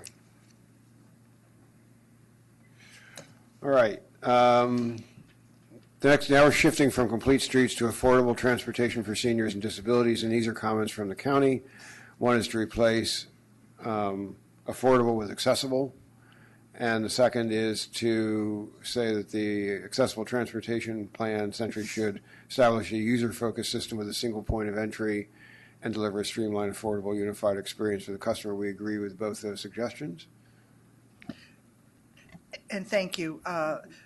My question is attached to that, and it's in your packet, is a 2-page document highlighting what county staff went through and looked at all these previous studies, what we have not been able to implement for a variety of reasons. There's no criticism here.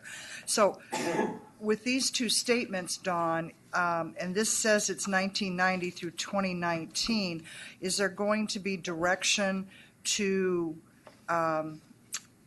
give back to CCTA a recommendation on a variety of these issues? I don't want it to get lost or dropped, is what I'm saying. So, yeah, those issues will not get lost because we're actually doing the accessible transportation strategic plan, and that's where all of those things will be addressed in that plan. Will. All right, that's wonderful. Thank you very much. All right, so we're good with that? I have a All right, a Jan? question. The question that I have is about the single point. Given that the way that transportation is organized, for example, AC Transit is part of a multi-county process. So the people who live in most of western Contra Costa County are part of a, I forget what it's called, a district. And that's how it's organized. And so then other transit agencies are organized differently. So when we say a single point, it doesn't make sense. You won't lose what you've got, it'll be better. But I think it won't if it's got to do with the jurisdiction of Contra Costa, because we have. We don't know that yet, Janet, till the study's done. You've got to let the study. No, but I don't. What I'm saying is that in the people who live in, say, eastern Contra Costa County aren't going to want to have AC Transit do that for them. We don't know that yet. We don't know what it's No, going to look like yet. I don't think they would. I think I could guess that that's true. I bet it has a different logo on a bus. Seamless connection. What? It'll have a different logo because there's going to be a different agency. I'm talking about funding, actually, not buses exactly. It's So going to I'm. come back to us. So it's not going to get handled right now. No, but this Okay. But- But I do have a concern about that because it's organized differently and it's funded very differently. That's the problem. Therein is how it's all Okay. done. But there is a lot more money in the AC Transit area than because we tax ourselves. I understand all Okay. that, but we have got to get a better coordinated system for people getting from East County to West and West County to East. And it will be proportional probably about how the money is funded and the number of clients. We have to look at all this to see what is out there and how we can make this better without taking away from what you already have. And I think Janet brings up a really good point. And I hear both of you, but I think what Janice is saying is that when you see the word single point, it almost means, well, does that mean the county's going to do it? Well, what we're really saying is, and Tim just mentioned it, we've never had a master plan owned by this agency to look at these services. So it's not going to be up to the county. It's not going to be up to this. So this master plan, Janet, will address exactly, you will have a say, we'll all have a say, as well as all the providers, which we've never done before. But it is the word, when you see single point of entry, that kind of says, well, that's mean one person's going to be in charge, one agency. No, it does not mean that, and it won't disrupt what you're doing. But we will finally have a master plan that Janet, we expect to hear from you, to weigh in on, and actually have deliverables and timelines and funding sources to make those things happen, which we don't now. So I think we're all on the same page. This is a great opportunity for us. So what I'm gathering, Janet, your issues will be addressed at a Okay, future so, and that time. would handle the issues of the people who live in Alameda County? Yes, ma'am. Yes. But then again, you're going to get feedback on what is and what isn't. Am I correct? Yes, ma'am. Okay, I have a confession. In 32 years of working on transportation things and serving on Transpac and this board, I have never heard the term single point of entry. And I would bet you 1,000 to 1, most of the people in this room and certainly in the public have never heard that term either. So get rid of it. Speak in English, please. We want one single coordinated system whereby people can go where they need to go without the hassle. This is just. I like that. Whoa, there we go. Mark came in. All right. No, I agree. Sorry. No, we're green here.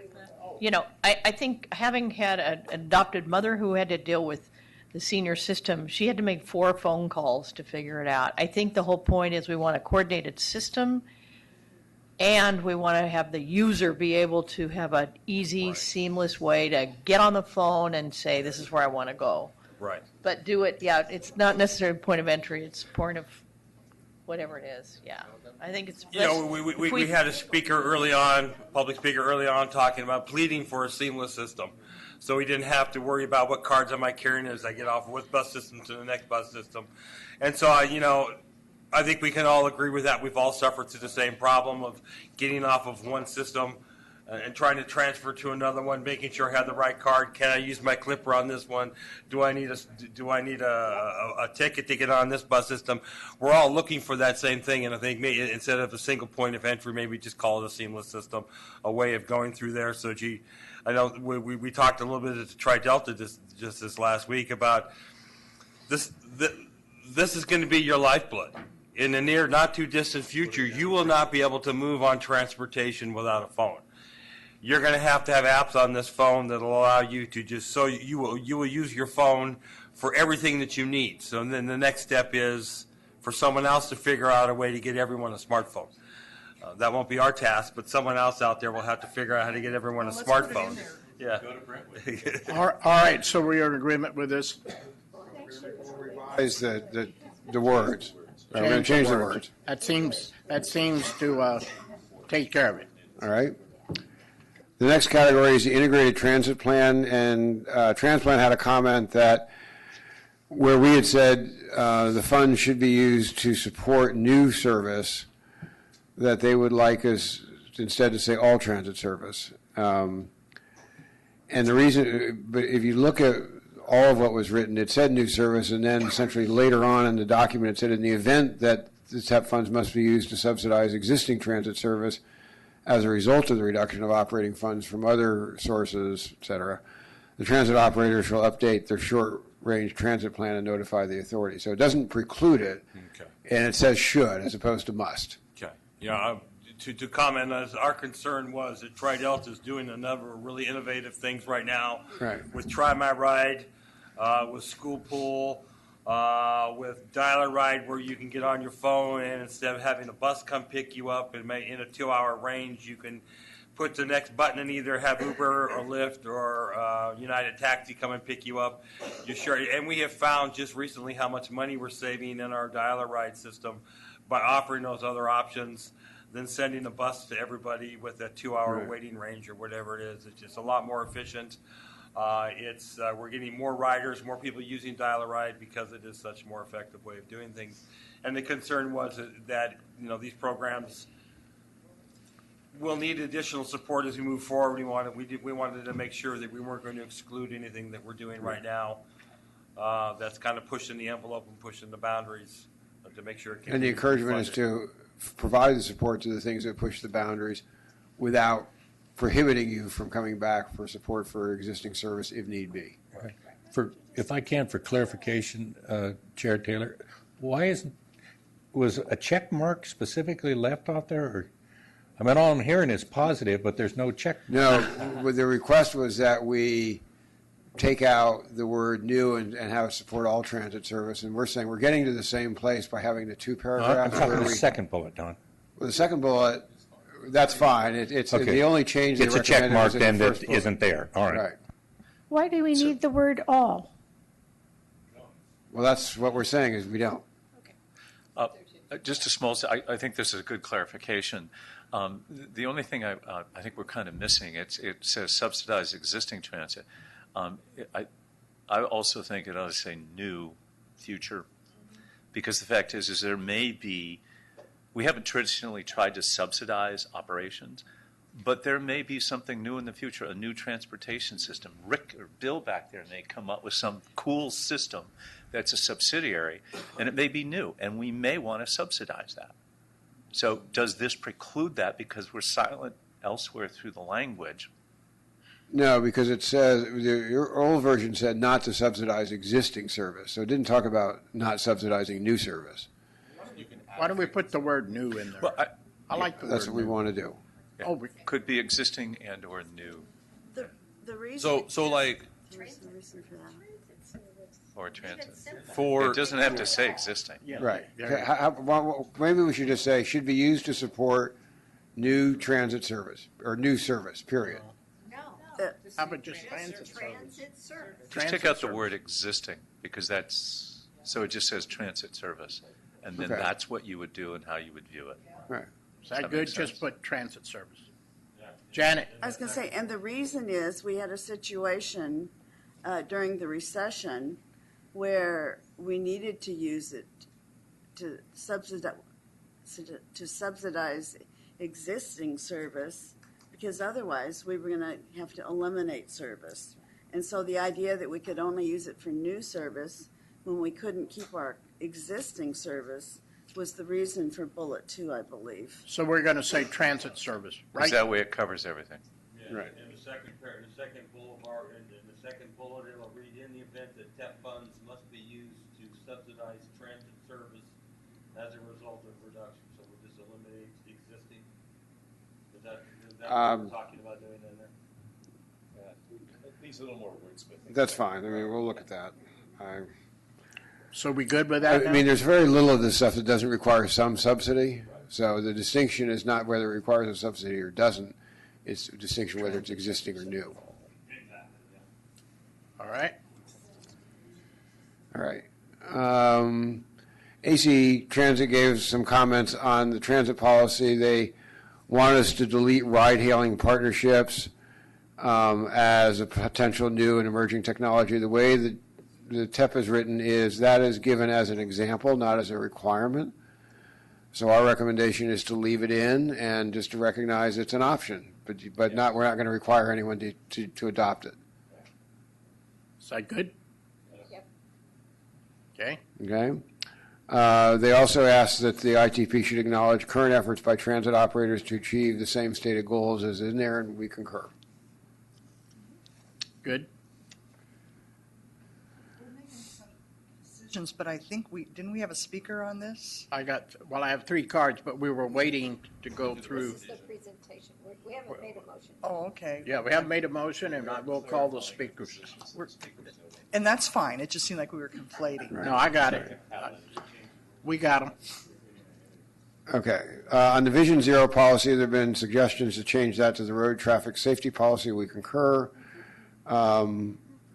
Policy would follow principles of internationally recognized Vision Zero. We concur. And Transplan asks that jurisdictions that have adopted a Vision Zero policy prior to whenever the authority adopts the road traffic safety policy will be considered compliant, and we concur. Are we good? All right. Local contracting and good jobs we already talked about, so I'm not going to go over that one again. There are a series of other comments from folks who wanted us, essentially, to rewrite some of the beginnings of the document to really state our principles more strongly up front. We concur and we're working on that, and you'll see that in the material you should get on Friday. All right. All right. Okay. And on performance-based reviews, at the July 17th meeting, we had proposed doing performance-based reviews for projects between 10 and 25 million, as opposed to 25 million. Well, all projects of at least 10 million, as opposed to 25 million as a minimum. And we agreed to go back and look at the number of projects in different expenditure categories. So for Measure J, we've had 21 projects that were greater than 25 million, 9 that were between 10 and 25 million, and 48 that were less than 10 million. So the recommendation to have a minimum threshold of 10 versus 25 would add 9 projects to the performance assessment. We think in terms of demonstrating that this is a performance-oriented measure, that is a good decision. And the other thing is the 10 million would be adjusted by inflation. So in 2050, it'd be higher. We good? All right. I do want to ask a question, because 30 projects were over 10 million under Measure J, and 48 were below, and that was 61% of the. Was the purpose here to be more transparent to the public? And so, if we're going to have still more projects under 10 million than over 10 million, I'm just asking the question: should we lower that threshold to maybe 8 million? I don't have a problem with but we're still. There's still more projects that are not subject to performance-based reviews than there are that are subject. And I'm just bringing that up for conversation. So This was a big deal because staff, when they saw this number before, they about fainted that the amount of staff time it would take to do this, plus all of those other projects that are down there, those are all local projects. You're going to end up spending so much resources. So staff really did a deep dive to come back and say, look, what we're really after is to make sure we are achieving the goal. It's the big projects that do that. And I appreciate Yeah. that, Newell. If there's some way in our communication as we go out to say why those 48 projects, and not that it's because it takes a lot of staff time, even though we recognize that, but it's because they're the smaller projects, because they're subject to local whatever. I mean, the other thing we can do is do an analysis of what share of the dollars each of these categories is. Because, no, I think my guess is Hisham has that data and can look at wherever he is. Sorry about that. So we thank Hisham for this analysis. All right. Okay. All right. So that was the last slide. So if you want to take public Yes, comment, and then I do. I have three speakers. Ryan, you get up again now. I'm on the right one for you. 1.3, followed by Mr. Campbell, 1.3. Oh, sure.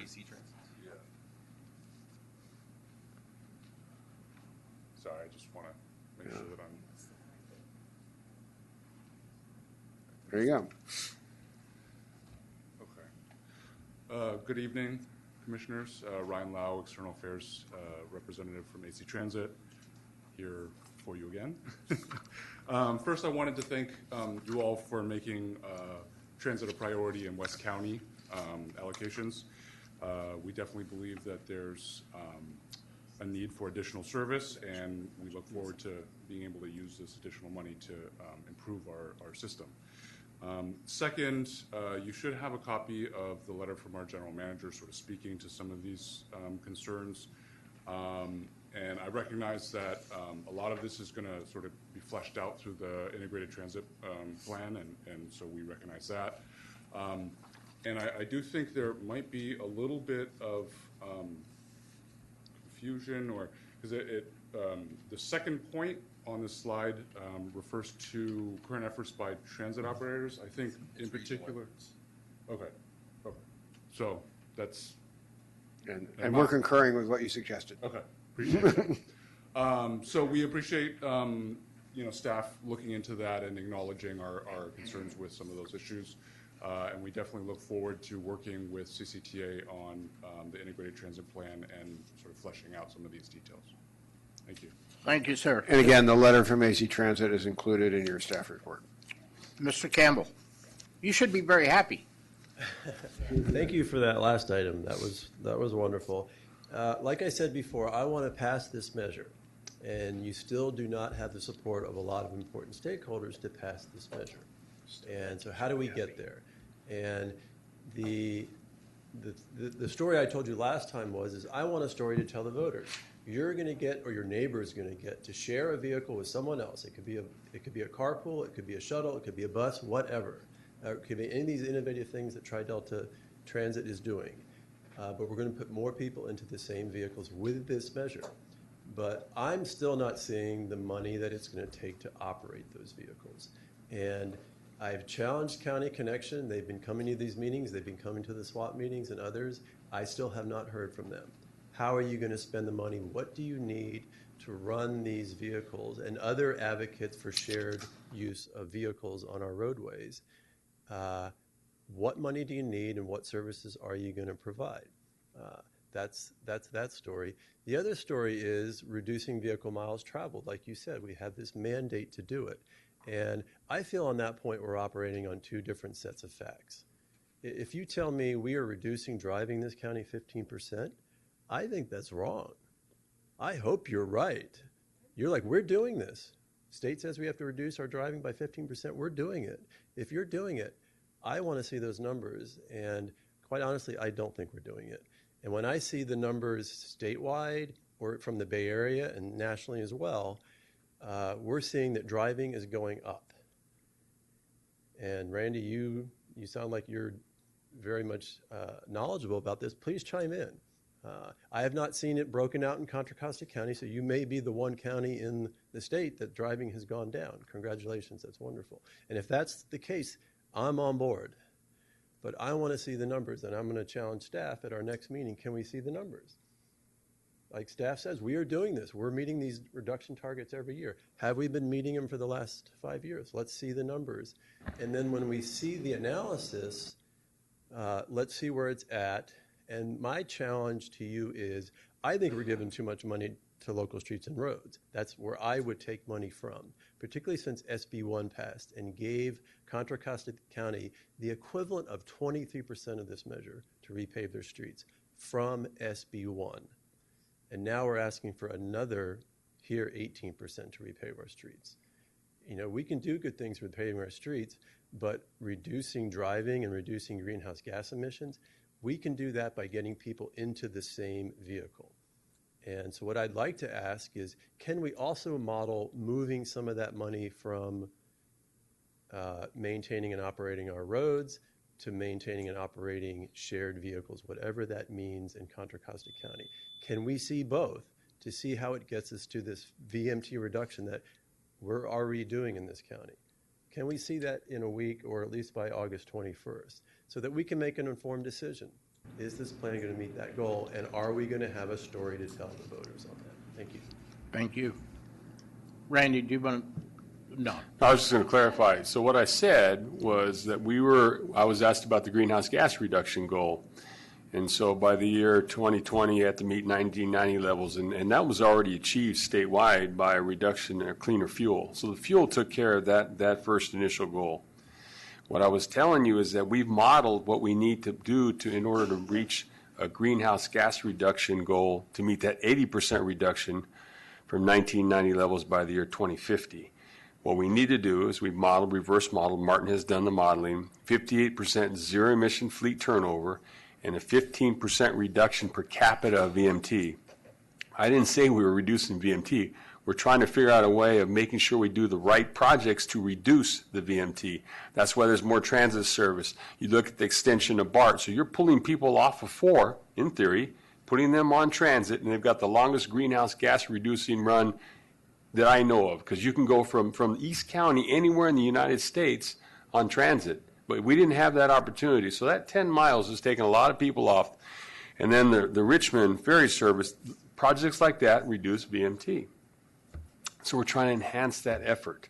And then we don't have to invest so much on widening the roadways on 80 and 680, which we can't do because we don't have enough room. So that's what I said. I think we're reading different newspapers. It's not Okay. Mr. Chair, I'm happy to hear the next speaker, but I would like to request that we ask Rick Ramasir, who's in the audience, to come up and answer the question that was raised by Dave Campbell after the next speaker is done. Okay.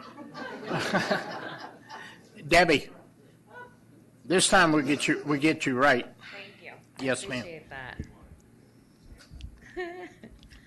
Hi again. So I wanted to talk about, you'll guess, the language around the accessible, not affordable, although it can be affordable and accessible preferably, transportation. I don't know if you want to call that puppy up, but I don't even know that this part of it said it, but what it says in the language is that this funding is tied to the ATS happening, and the ATS is this transportation plan. I just want to express this tiny little back of my head niggling concern I have that on occasion it takes a little bit longer to put something together than what we initially planned, particularly if it's a government project and it requires a technical advisory committee and a stakeholder advisory committee and a CCTA approval and. What I don't want to do is handcuff innovation. So I think we need to be careful to not say you can't do this if this doesn't happen. So this measure passes in March of 2020. It's 4 to 5 months before funding happens, but the ATS doesn't get completed until December 2020. And if that date gets pushed off, we have more time and more time and more time that we aren't spending money on innovative things. So I want to caution about that language. I want to thank each and every one of you for engaging in dialogue about accessible transportation for seniors and people with disabilities. This is my first time in 17 years having this entire board engage in discussion about it. Whether or not you understand what a single point of entry is or not is fabulous. The idea is if you live in Alameda, you fill out a form there. If you live in Contra Costa, you might fill it out for County Connection, but that's not the same eligibility form for Tri-Delta as it is for WestCat, as it is for East Bay Paratransit. Like, that's so confusing for people without dementia. Imagine for people with. Like, so the idea, yes, if Seamless captures that concept, brilliant. But I think that there needs to be something that addresses somebody comes into the system, they fill out one form one time, and it auto-populates what all the services are that they're eligible for and gets them from point A to point B without taking their butt off the bus. So, that's it. Thank you. Thank you.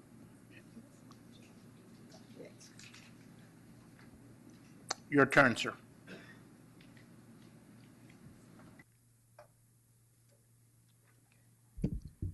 Thank you, Mr. Chair, members of the commission. I'm Rick Ramister, General Manager for County Connection, and Dave Campbell has asked what essentially we would do with this measure. There's really two things, and I think they're equally important. The first is, as I told Don Tatson, we estimate based on what's in the current TEP that we would be able to increase our service levels roughly, and it's really a rough number at this point, about 20%, which is significant, 20%. It's significant, especially if we're able to do it in a way that's maybe a little bit different than what we've done in the past. So the other thing that's in this TEP that should not be undervalued by anybody, advocates, elected officials, members of the public, is the transit language, the policy, the integration plan, and the transit first policy. Those things, I have seen those adopted elsewhere in the country, and they help create conditions that make transit more attractive for folks to use with the same level of resources. So that's something we don't currently have. And tied to that, I'm hoping that this county has evolved to the place where our board's at, which is our board in late last year. I can't remember the date now, but they adopted a comprehensive service restructuring where we eliminated 3 routes that carried very few passengers and plowed those resources into 2 things: additional services and corridors that are well used and subsidizing great discounts on the Clipper card. Our Clipper usage appears to be more than doubled. We haven't got enough data to really say that for sure. The ridership increases on those routes that got better service haven't come yet, but it's only 3 months. So the TEP as a document, I think, increases those opportunities, and the requirement for us to work closer together, cities, county, transit, and so forth, to start building a system in this county where people can do the kinds of things that you've heard from the advocates tonight. Go from Antioch to Richmond on one vehicle, by way of example. That stuff is baked into the TEP policies. I think that's brilliant stuff. So that plus the funding is a good step forward to helping us modernize the service delivery package we hope to help you deliver in partnership over the next 30 years should this thing pass. There was one other thing I was going to mention. Oh, so we're not ready to really announce this yet, but we're sort of anticipating where some of you folks are going. My staff is working with the Tri-Delta Transit staff and the AC Transit staff and the LAFTA staff down in Livermore, Dublin, and Pleasanton on creating a one single ride paratransit service. And technology has advanced to the point where that's possible. Our new contractor, Transdev, is going to build apps for us for some of these trips. So I think we're coming together, and I think this is a really interesting point in time, because I think if everyone can look at this TEP with new eyes and just kind of see that this is really going to help transit not only fund more service, but deliver the service it delivers now more effectively, I think people will see that there's good stuff in it for transit. Thank you. Thank you, sir. Yeah. I had no other speaker cards. So what are we up to? So I think we've gotten direction as you went through, so I think the only question would be, do you want to change any of the direction you've given us based on the speaker comments? Newell? My answer is no, but I do want to address something. Vehicle miles traveled. We got to talk a little more on the same page about this. We've added 250,000 people since the year 2000 in this county. 250,000. If you look at vehicle miles traveled, we've actually reduced per capita because we built more jobs here. We built more job centers. Mm-hmm. You see Bishop Ranch, one of the biggest job centers in the county, is full. You see Walnut Creek and the amount of square footage that they build in getting jobs there. And you look at Concord, what they're doing. We have done incredible things. Our freeways are crowded because there's 250,000 more people. We have to be clear. When we say vehicles, yes, you're not going to see the freeways clear. That isn't going to happen. Our population in California grows. We need 180,000 housing units a year. There are 600,000 houses approved in the state of California, a 3.5-year supply. If we start building that, our freeways are going to be so crowded, it's unbelievable. So our solutions to the future, yes, they're going to continue to reduce vehicle miles. There's no question we have. I moved our company. We're 20% of our vehicle miles traveled because we're all closer to where we live and work because there's space available now that there wasn't 19 years ago. So Contra Costa is doing its job, but we are going to be targeted by ABAG to build even more houses. What we have to make sure, and that's what this transportation plan is hoping to address, the plan can't change people, but we can respond to it to support those things that make it better. We can't force people out of their cars. That will simply happen because our freeways are too crowded. But we have to have money and resources, even for what Rick's talking about. But we're not going to lay down and say we're going to throw money at failed ideas. So we've been a little tough on our transit operators. We have to come up with different solutions. And we know transit is a huge part of that. We know which transit solutions work. eBART in Richmond, Tom's not here tonight, but it was just again on the news how much more they've expanded service for their ferry service. We know that there are ideas out there. This transportation plan is different than any in the Bay Area in that it is not going to pre-commit every single dollar to bad ideas. It's going to support new ideas and make investments, and over time is going to change and adapt to that. That's what's exciting, those policies that we have in there. And surprisingly, we adopted, I think, all of the policies that everybody in the audience has suggested because we believe in those. And I think that's what's exciting. But when we talk about vehicle miles traveled, you have to talk about it per capita. And that's what it's based on. It's not, we're going to have in the state of California 450,000 people by December, more than we had on January 1st. That's what it is. We have to do that. So it's not going to stop. So let's make sure we recognize that and understand it. But it doesn't prevent us from still trying to say, even though there's going to be more people driving, that we're going to get those vehicle miles traveled down and down and down until we have a built environment that balances itself, where we have more of those jobs and more of those. We need more jobs out in East County. We need more. Richmond has as much opportunity as anybody, and it's a question of the right investments. And I think we have a plan that we're heading that is absolutely headed the right direction. And is it perfect? No. In fact, it shouldn't be, because we don't know exactly what the 100% of the future is going to look like. Our policies will drive us to make the best solutions. We're going to have another layer of input from the public on this. But we're on the edge, and this is it. If we don't do this one, we are done forever. We have no legal right to ever do another one again. This is it. So either this has that flexibility of that future or it doesn't. I think it does. And I think it's exciting. It's a little risky to our voters, because if the voters were sitting here listening to this conversation, I guarantee you they wouldn't be voting for it. And the reason why is they don't understand what we're talking about. We have to realize that people do want something in it for them. And right now they're in it because their habit and how they get to work now is all they can perceive. We have to be able to advise and offer alternatives to the future, but we cannot force that along and say that you're going to vote for this and this is going to get you out of your car and do that. In spirit, yeah, everybody wants to do that. But the fact is we've got to get people to vote for this. Otherwise, we're never going to change this. We really have a great opportunity here. Hudson. Yeah, and I think Newell just said it about as well as it can be said. This is it.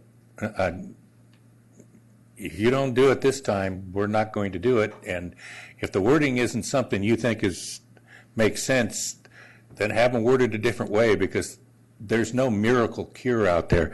I would correct one thing. Technically, he's right. ABAG does give you the numbers, but if that were the only problem, let's just get rid of the people on ABAG. The problem is HCD is going to hit us with huge numbers, and the 450,000 you're talking about is probably a minimum for the state, and it's going to be rough. But the key point I don't want to get lost here is when routes aren't working, transit has to make changes. You know how hard that is? I mean, just dealing with the rules, let alone the politics of it. Before I got on council, there was a route that went through the middle of San Ramon, and how dare you try and take it away from the seniors? I mean, I don't forget that easily. Yet when Ruby said we're going to get rid of 36, and I hope I'm getting the numbers right, and improve the timing of 35, which takes you to the city center, access to jobs from BART, I was on board. I was waiting for the world to come down on my head. And it still had to go through tons of problems. But it now is one of the strongest routes we have. We're still dealing with, you're going to see more and more Lyft and Uber. I think the biggest problem we're going to have in the sales job between now and March is we're looking ahead. What we're talking about are things that are really going to be happening that you're not going to see until 2022, 23, 24. But if you don't do it now, you're not going to see it in 22, 23, 24. All right. So we need action on this. Oh, I know that. I would move the recommendations as we've commented. Second. Before I take that, do you have any more comments, Mr. Taft? Well, I just wanted to thank the authority for your attention this evening and for making decisions on what we think are really sort of, at this stage, pretty much the punch list items on the plan. You collectively have done a great job, and from what I see of other plans in other parts of the state, this is going to be one of the most innovative and as you implement it, one of the most effective. So thank you. All right. I do have a first. I do have a second. We'll call for the vote. All in favor? Aye. Opposed? Unanimous. Nice job, John. Right. I'm going to get there. I got it. It's now Martin's show. We still got a couple more, Yeah, but we're going. So we're now 1.4. No, we're 1.4. Advanced mitigation program, option for discussion. Let's keep her going. Make her fast, Martin.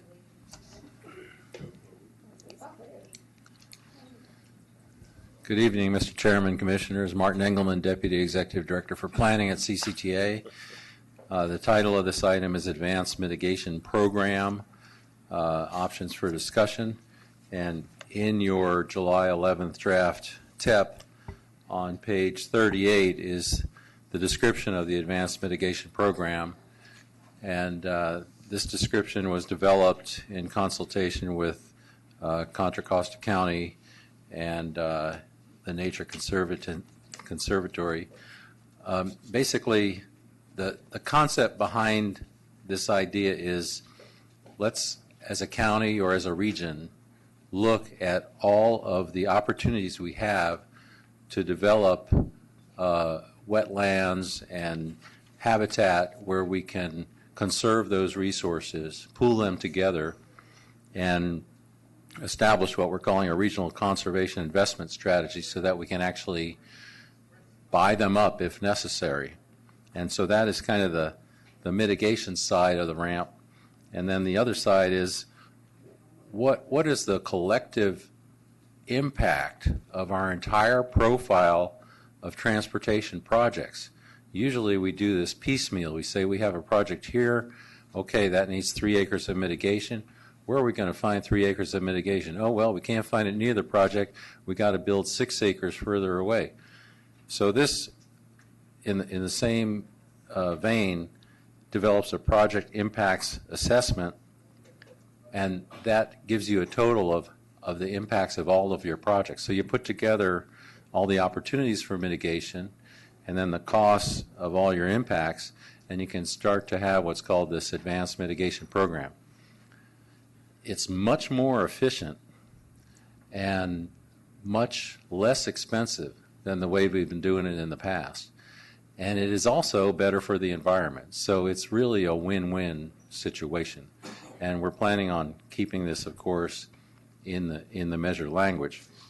The reason I'm here tonight is to ask you whether or not you would like to add a component to this which would address vehicle miles traveled.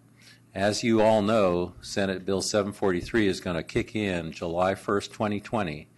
And once that kicks in, level of service and congestion is no longer a threshold of significance under CEQA. Your threshold of significance is going to be whether or not your project increases vehicle miles traveled. So if we go along piecemeal and say, okay, well, here's a little project and it increases vehicle miles traveled, how are we going to reduce vehicle miles traveled? How are we going to mitigate those impacts? Well, there's another project over yonder that mitigates those impacts. You're still doing it on a piecemeal basis. There's an opportunity to here, with this measure, to do a very progressive thing, and that is to pool together all of the projects, look at what the total impact of your portfolio is on vehicle miles traveled, and then at the same time pool together the projects that reduce vehicle miles traveled, and in effect create a VMT bank. It's a new concept. We haven't worked out all the details, obviously. The details probably would not be worked out in this measure, but we would commit to working them out. We would commit to having that component. It would take a couple of years to develop. So really the question before you tonight is, are you interested in expanding the RAMP concept to include vehicle miles traveled? Questions, Mark? Yeah, we will speak with the speaker. Okay, but I know. We're just helping you, Bob. I have if you don't notice, I have, how many of us are up here? But I have a lot of help up here. Anyway, but that's okay. Chris. Now, I only have one speaker card. This is on 1.4. All right. Good evening again. Chris Lepper with Transform. So I cannot say that we, Transform nor the coalition support this concept of the VMT mitigation bank yet. We're certainly intrigued by it. I've had an opportunity to, over the last 24 hours, check in with some of the experts in the field, including some of the folks that know and have been close to this concept. There's a few key questions that obviously the devil is in the details with a lot of these things. I'm just going to call out some of the sort of key concerns and questions around VMT mitigation banks. One is the accuracy of the VMT measurement. So as we're measuring what the impacts of VMT will be from these projects, how to do so in a way that actually is correct, right? Because a lot of the models that are out there underestimate the VMT impacts of projects. So I know there's some tools out there, but we'd like more information about that. Sufficient funding for the offsets, for offsetting the impacts. So making sure that the dollars that are collected are able to actually fund in sufficient amount the kinds of projects that will effectively mitigate, get to VMT neutrality of these projects. The definition of the types of projects that would be funded. So, for example, we're not just talking about VMT mitigation that's going to fund a new roadway project that technically, reduces the VMT for folks having to go around a particular area, but being specific about what kind of VMT mitigation, what kind of projects you want to fund with the VMT mitigation. Ensuring that the benefits are additive so that we're not just backfilling and funding projects that we would otherwise have just, had been funding, right? And then putting those dollars towards other purposes that don't get us to that direction. And then there is a disadvantaged community environmental justice issue. The sort of the siting of polluting facilities being an example, right, where you have new VMT-inducing projects located in disadvantaged communities, but then not investing those dollars to mitigate those impacts in those communities, right? So ideally, you have a reverse situation similar to what we've been talking about before, where these dollars for VMT mitigation are going to disadvantaged communities in perhaps a great quantity. So those are some of the key things that I've heard thus far. Interested in hearing board comment, but certainly, want to work with staff in figuring this thing out. Thank you. Thank you. Concord. Good evening, everyone. Carlin Obringer, Mayor of the City of Concord. So this item caught my interest, and I'm very interested in better understanding how this could impact the redevelopment of the former Concord Naval Weapons Station. Martin, you got a lot of notes taken? Right away. All right. Bill. I was going to say, I think this is a great idea. And the reason why is as we go forward, there are projects which are safety projects. And a safety project doesn't necessarily help VMT, doesn't necessarily hurt it. That's important. We still have a responsibility to maintain our existing transportation systems, whether it be to support the bus services, transit, things like that. We have to be careful that we don't end up where we can't fix the road where the bus is going to go down because it's somehow caught in this quagmire. So under the rules, the VMT, it will greatly help places that we've never thought about. It will help, I think, in areas of Richmond. There are places and things that it's going to do a lot of good where we have the opportunity. The question I would have is there a timeline requirement? If, for example, if we have a project where we can do a great benefit and it has the capacity to do great mitigation, maybe fourfold what's needed for that specific project, can you bank that? And is there, we think, a statutory time of whether that can apply to another project? But I think that this is something, I think I wish we had this in the past, but I think we're going to need that tool to help transit. For example, if you really did a study to do bus on shoulder, one aspect is that's going to hurt traffic. It's going to back traffic up for years while we're developing that. That alone could kill the project. We have to be able to look at that. We'll do an off-site mitigation to that to allow that project to go forward. And there's numerous ways it can help us achieve the higher goals that we've talked about before. So I think this is something we really ought to look at. And I'm not concerned that in concept it's a great idea. And we've seen this happen and work in lots of great ways in other subject areas. And I'm confident the details will work out. But is there a timeline, do we think, statutorily? So the SB 743 requirements kick in July 1st.